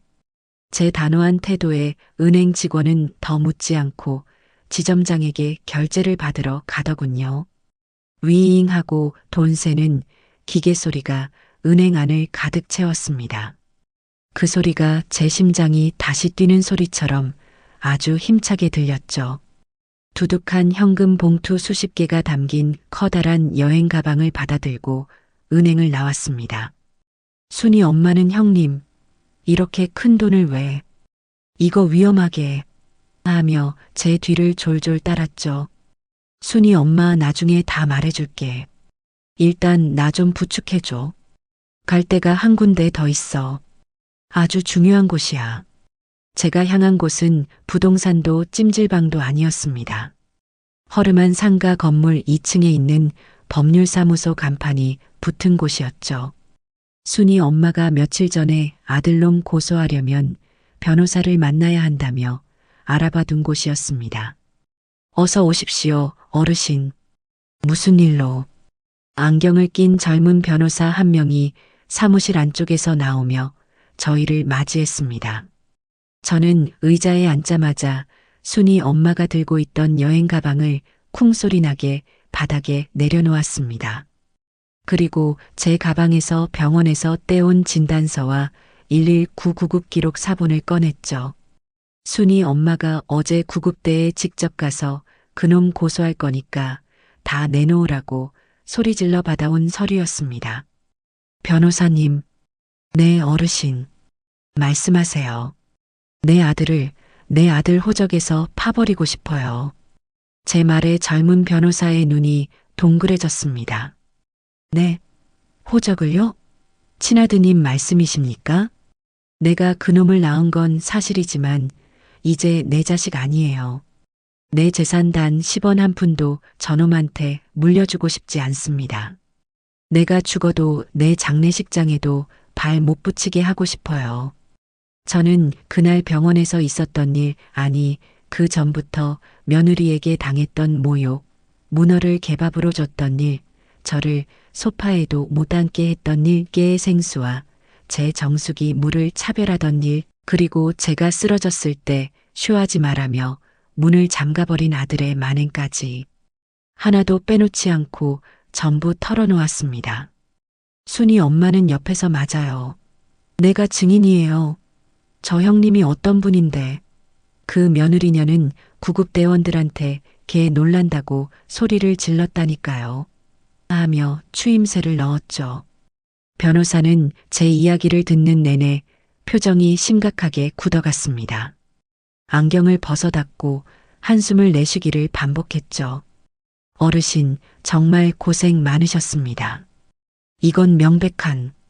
변호사는 서류들을 꼼꼼히 검토하더군요. 법적으로 파양은 입양 관계에서 쓰는 말이라 친자 관계를 끊어낼 수는 없습니다. 어르신이 낳으신 자식이니까요. 하지만 어르신 재산을 아드님이 한 푼도 받지 못하게 할 방법은 확실하게 있습니다. 아주 완벽하게요. 그게 뭡니까? 유언장 그런 건가요? 첫째 유언장입니다. 하지만 유언장만으로는 부족할 수 있어요. 아드님이 유류분 반환 청구 소송이라는 것을 걸면 법정 상속분의 절반을, 그러니까 어르신 재산의 절반을 뜯어갈 수 있거든요. 뭐요? 그 짓을 하고도요? 네, 법이 그렇습니다. 하지만 변호사는 서류 한 장을 꺼냈어요. 둘째는 상속 결격 사유입니다. 이게 핵심이에요. 상속 결격? 네.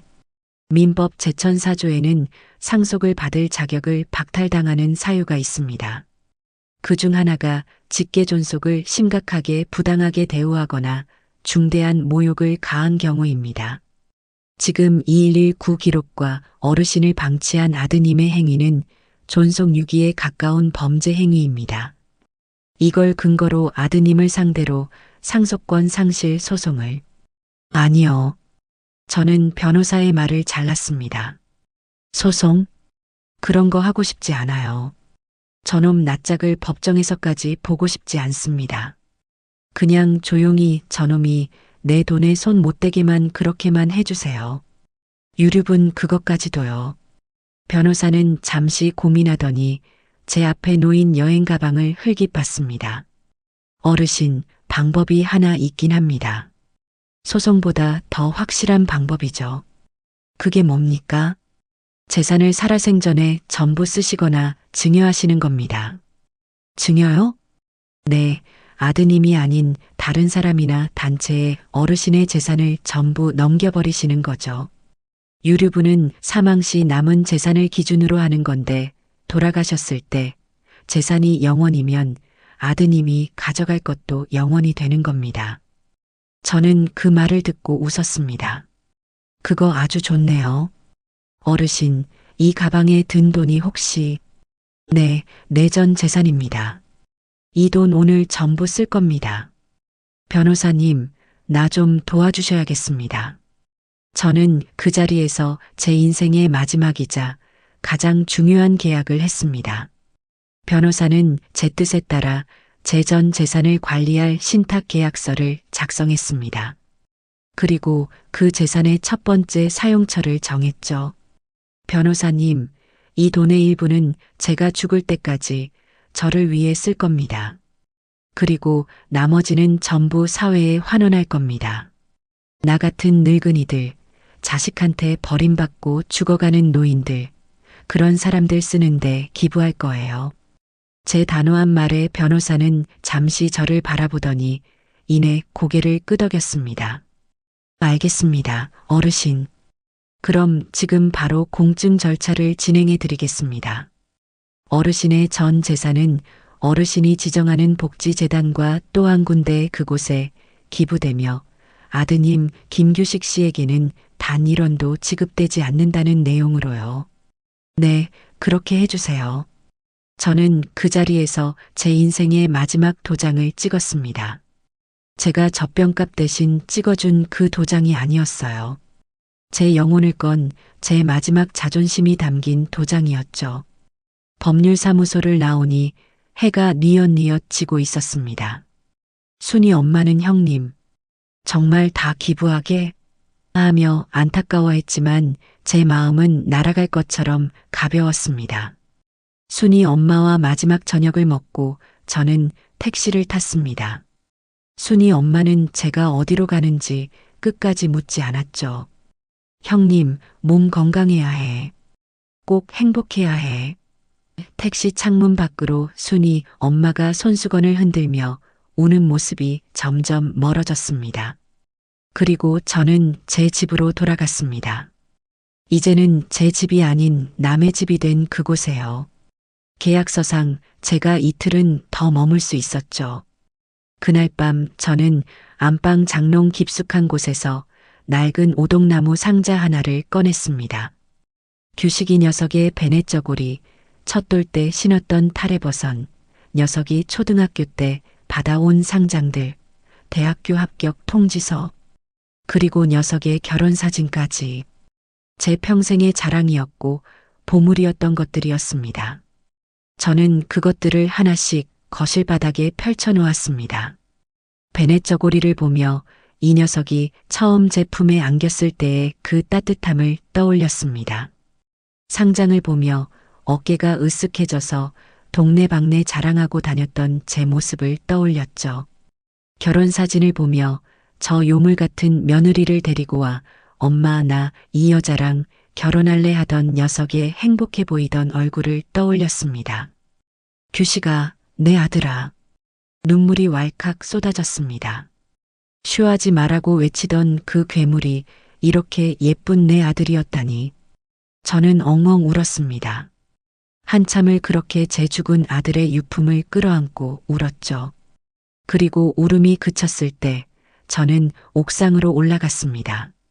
순이 엄마가 쓰는 낡은 양철 쓰레기통을 빌렸죠. 저는 그 오동나무 상자 안의 모든 것을 그 쓰레기통 안에 쏟아부었습니다. 베넷저고리 상장, 합격 통지서, 그리고 활짝 웃고 있는 규식이와 영미의 결혼사진까지. 차르륵. 기름을 붓고 라이터로 불을 붙였습니다. 활활. 불길이 제 보물들을 삼키기 시작했습니다. 제 인생을, 제 청춘을, 제 희망을 모두 집어삼키는 것 같았죠. 저는 그 불길 앞에서 울지 않았습니다. 그저 덤덤하게 내 아들 김규식의 마지막 가는 길을 배웅해 주었습니다. 잘 가라 내 아들아. 이제 나는 너의 엄마가 아니다. 제가 하얗게 변하고 차가운 밤바람에 흩날릴 때까지 저는 그 자리를 떠나지 않았습니다. 그렇게 제 인생의 모든 흔적을 태워버리고 저는 택시를 타고 그 동네를 떠났습니다. 제 손에는 변호사와 계약하고 남은 현금 일부와 세간살이를 판 돈이 든 작은 가방 하나뿐이었죠. 제가 향한 곳은 서울 근교에 있는 아주 크고 좋은 실버타운이었습니다. 남편과 사별하고 언젠가 늙고 병들면 규식이 녀석 신세지지 않고 이런 데 와서 살아야겠다 막연하게 생각만 했던 곳이었죠. 텔레비전 광고에서나 보던 그런 그림 같은 곳이었습니다.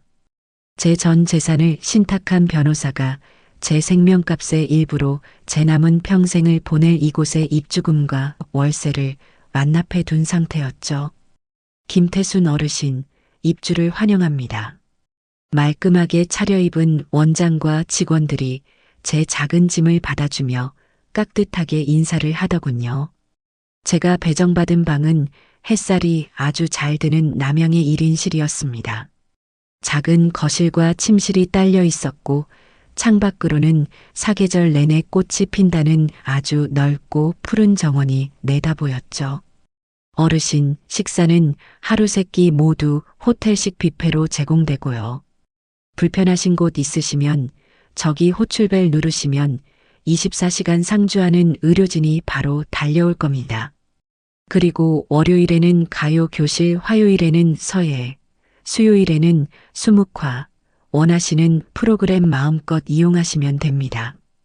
물리치료실과 수영장도 완비되어 있습니다. 저는 그 직원의 설명을 들으며 창밖의 정원을 바라봤습니다. 따뜻하다. 아들 녀석 집의 그 차가운 대리석 바닥과는 비교도 할 수 없는 따뜻함이었습니다. 아파도 쉬한다고 욕먹을까봐 두려워할 필요도 없었죠. 그곳에서의 생활은 제 평생 처음 겪어보는 천국이었습니다. 아침이면 새소리에 눈을 떴고 영양사가 제 건강 상태에 맞춰 짜준 따뜻하고 맛있는 식사를 먹었습니다. 오후에는 저와 비슷한 처지의 혹은 자식들에게 효도받으며 이곳에 오신 아주 활기차고 고운 노인들과 함께 가림족거리고 노래도 배웠죠. 아들 녀석 눈치 보며 플라스틱 의자에 앉을 필요도 개보다 못한 물을 마실 필요도 없었습니다. 저는 특히 수묵화에 재능이 있다는 칭찬을 들었어요. 난을 치고 대나무를 그리다 보면 제 마음속의 응어리들이 먹물과 함께 씻겨나가는 기분이었습니다. 그렇게 한 달쯤 지났을까요? 저는 제 생명값의 일부를 변호사에게 말했던 또 한 군데의 의미 있는 곳에 쓰기로 마음먹었습니다. 저는 그날 변호사와 함께 제 발로 그 소방서를 찾아갔습니다. 저를 구해준 그 구급대원들이 있는 곳이었죠. 저 환자분, 그날 제게 산소 마스크를 씌워주었던 그 젊은 대원분이 저를 알아보고는 화들짝 놀라더군요. 아이고 어르신, 이렇게 건강해지셨네요. 정말 다행입니다. 그 대원분은 제 손을 덥석 잡고 마치 자기 어머니라도 만난 것처럼 기뻐해 주었습니다. 덕분에요, 대원님들. 아니었으면 전 이 세상 사람 아니었겠죠. 그날 제 아들 방 문을 부수고 들어와 주셔서 정말 감사합니다.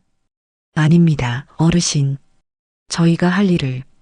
저는 변호사가 준비해온 서류와 기부금 증서를 내밀었습니다. 이건 제 작은 성의입니다. 네, 어르신, 이게 뭡니까? 제 생명값입니다. 받아주세요. 여기 소방서 소방관님들 복지를 위해 써주세요. 방화복도 낡은 것 같던데 좋은 걸로 바꾸시고요. 저처럼 위험한 순간에 더 많은 사람 구해달라고 드리는 제 뇌물입니다. 봉투 안에는 1억 원짜리 기부 증서가 들어 있었죠. 대원부는 기겁하며 손사래를 쳤지만 저는 이거 안 받으시면 저 여기서 또 쓰러질 겁니다 하고 엄포를 놓았습니다. 결국 소방서장님까지 나오시고 저는 그 돈을 소방관 복지재단에 기부하는 형식으로 전달하고 나왔죠. 소방서장님과 대원분들이 문 밖까지 나와 저에게 거수 경례를 붙여주었습니다. 저는 태어나서 처음으로 그렇게 큰 존경을 받아봤습니다. 여보, 나 잘했죠? 하늘을 보는데 먼저 간 남편이 아주 환하게 웃어주는 것 같았습니다. 그리고 그로부터 며칠 뒤 제가 실버타운 정원에서 새로 사귄 그림 동무들과 차를 마시며 담소를 나누고 있는데 저 멀리서 아주 시끄러운 소리가 들려왔습니다. 김태순 여사, 어디 있어? 익숙한, 아니, 제 기억 속에서 이미 지워버린 목소리였습니다. 규식이 녀석이었죠. 녀석과 며느리 영미가 어떻게 알았는지 이곳 로비까지 쳐들어온 겁니다. 말끔한 제복을 입은 경비원들이 어르신, 면회는 예약하셔야 합니다. 라며 말리는데도 영미는 비켜. 우리 엄마야. 니들이 뭔데 막아. 하며 악을 쓰고 있었죠. 어머니, 여기 계셨어요. 녀석들은 정원에 앉아있는 저를 발견하고는 빚쟁이라도 만난 것처럼 맹수처럼 달려들었습니다. 그 모습이 어찌나 흉하고 볼품없던지요. 한 달여 만에 본 녀석들의 얼굴은 아주 초췌하고 분노로 이글거리고 있었습니다. 어머니, 지금 제정신이세요. 영미가 먼저 제 찻잔을 탁 하고 내리치며 소리를 질렀습니다. 뜨거운 찬물이 쏟아져 제 손등을 적셨지만 저는 눈 하나 깜짝하지 않았죠. 저희 상의도 없이 그 집을 팔아요? 그 집이 어떤 집인데? 그 집 당연히 우리 이준이 줄 거 아니었어요. 그 집 팔아서 우리 이준이 유학 보낼 거였는데. 그리고 돈은 그 돈 다 어디다 빼돌리셨어요. 저희가 그 돈 때문에 지금 규식이 녀석도 옆에서 거들더군요. 녀석의 목소리는 울음이 섞여 있었습니다. 엄마, 어떻게 우리한테 말 한마디 없이 우리가 그 돈 때문에 지금 대출 이자도 못 내서 집이 경매로 넘어가게 생겼다고 엄마가 우리한테 이럴 수 있어? 아, 그랬군요. 녀석들은 제가 판 집값으로 자기들 빚을 갚을 생각이었던 겁니다. 제가 보험금에 도장을 찍어줄 때부터 제 재산은 이미 자기들 것이라고 생각하고 있었던 거죠. 그리고 소방서에 1억을 기부해? 엄마 미쳤어. 그 돈이 어떤 돈인데. 그 돈이면 우리 이자가 신문이라도 본 모양입니다. 익명의 노인 소방서에 1억 쾌척. 그게 저인 줄은 귀신같이 알아냈네요. 저는 가만히 찻잔을 들었습니다. 그리고 입가에 묻은 차를 제 비단 손수건으로 우아하게 닦았죠. 시끄럽구나. 제 차가운 한마디에 두 녀석의 고함이 동시에 멈췄습니다. 여긴 너희 같은 것들이 소리 지를 곳이 아니야. 여기 계신 분들 다 점잖은 분들이시다. 뭐요? 어머니, 지금 저희 꼴이. 내 집? 그래요, 내 집이었지. 내 남편이랑 내가 평생 피땀 흘려본 내 집이었지. 너희 집이 아니라. 그리고 이준이 유학? 나한테 개밥그릇에 문어 쏟아붓는 며느리랑 엄마 죽어가는 거 보고 문 잠그는 아들한테 내 재산 줄 생각 없었는데. 돈? 그 돈 내 생명값이다. 너희가 쇼한다고 버려둔 내 목숨값이라고. 그 돈으로 119 대원님들 성에 표하고 남은 돈으로 나 이렇게 편안하게 살고 있다. 왜? 배 아프니? 엄마, 너가 길거리에 나앉게 생겼다고? 저는 규식이 녀석을 똑바로 쳐다봤습니다. 녀석의 눈이 제 기세에 눌려 파르르 떨리고 있었죠. 그럼 나가서 돈을 벌어야지. 방문 잠그고 밤새도록 게임할 시간이 어디 있어? 그 손가락으로 돈을 벌어야지. 안 그래? 엄마. 그리고 너. 저는 영미를 쳐다봤습니다. 젖병가 청구 안 하더구나. 내가 병원비랑 같이 보내주려고 했는데 그 비싼 독일제 젖병 내가 물어줘야지. 그치? 어머니. 지금 저희 놀리시는 거예요. 놀리다니. 사실을 말하는 거지. 아, 그리고 코코는 잘 있니? 저는 정말 궁금하다는 듯이 물었어요. 그날 많이 놀랐을 텐데. 30만 원짜리 미용 스트레스 받아서 털이라도 빠진 건 아니고 프랑스산 생수는 아직도 잘 마시고 영미는 대답을 못 하더군요. 분노로 입술만 파르르 떨고 있었습니다. 너희 나한테 바라는 게 그 돈이었구나. 내가 평생 모은 그 돈. 저는 자리에서 일어났습니다. 경비원들이 녀석들의 팔을 붙잡고 있었죠. 어머니, 저희 정말 힘들어요. 돈 좀 제발. 1억 아니 5천만 원이라도. 규식이 녀석이 제 바짓가랑이라도 붙잡을 듯이 애원했습니다. 저는 그런 녀석을 아주 차갑게 내려다봤습니다. 규식아. 네. 엄마. 내가 변호사한테 유언장 아니 신탁계약 다 써놓고 왔다. 유언장이요? 신탁? 그래요. 내가 죽거든 내 남은 재산 전부 나 같은 불쌍한 노인들한테 갈 거야. 너희한테는 10원 한 푼 안 가. 아니, 살아생전에 이미 다 넘어갔으니 가져갈 것도 없겠구나. 어머니, 그게 무슨 말이에요? 그건 무효야. 우리가 소송할 거야. 유류분, 영미가 악을 쓰더군요. 하라고 해. 그 잘난 변호사님이 유류분 한 푼 못 받게 완벽하게 처리해 놨으니까. 저는 녀석들에게 등을 돌렸습니다. 그리고 제 평생의 마지막 가장 통쾌한 한마디를 녀석들의 등 뒤에 내리꽂았죠. 아, 맞다. 내 장례식장 찾아올 생각도 마라. 너희는 올 자격 없어. 어머니, 제발, 김태순, 내 상주 노릇은 너희 집 코코더러 하라고 해라. 나한테 가족은 그게만도 못했으니까. 저는 뒤도 돌아보지 않고 제 방으로 향했습니다. 등 뒤에서 녀석들의 절규와 고함 소리가 들려왔지만 제 귀에는 그저 시원한 바람 소리처럼 들릴 뿐이었습니다. 제 방 창가에는 따뜻한 가을 햇살이 가득 들어오고 있었습니다. 저는 그 햇살 아래 앉아 못다 그린 수묵화를 다시 그리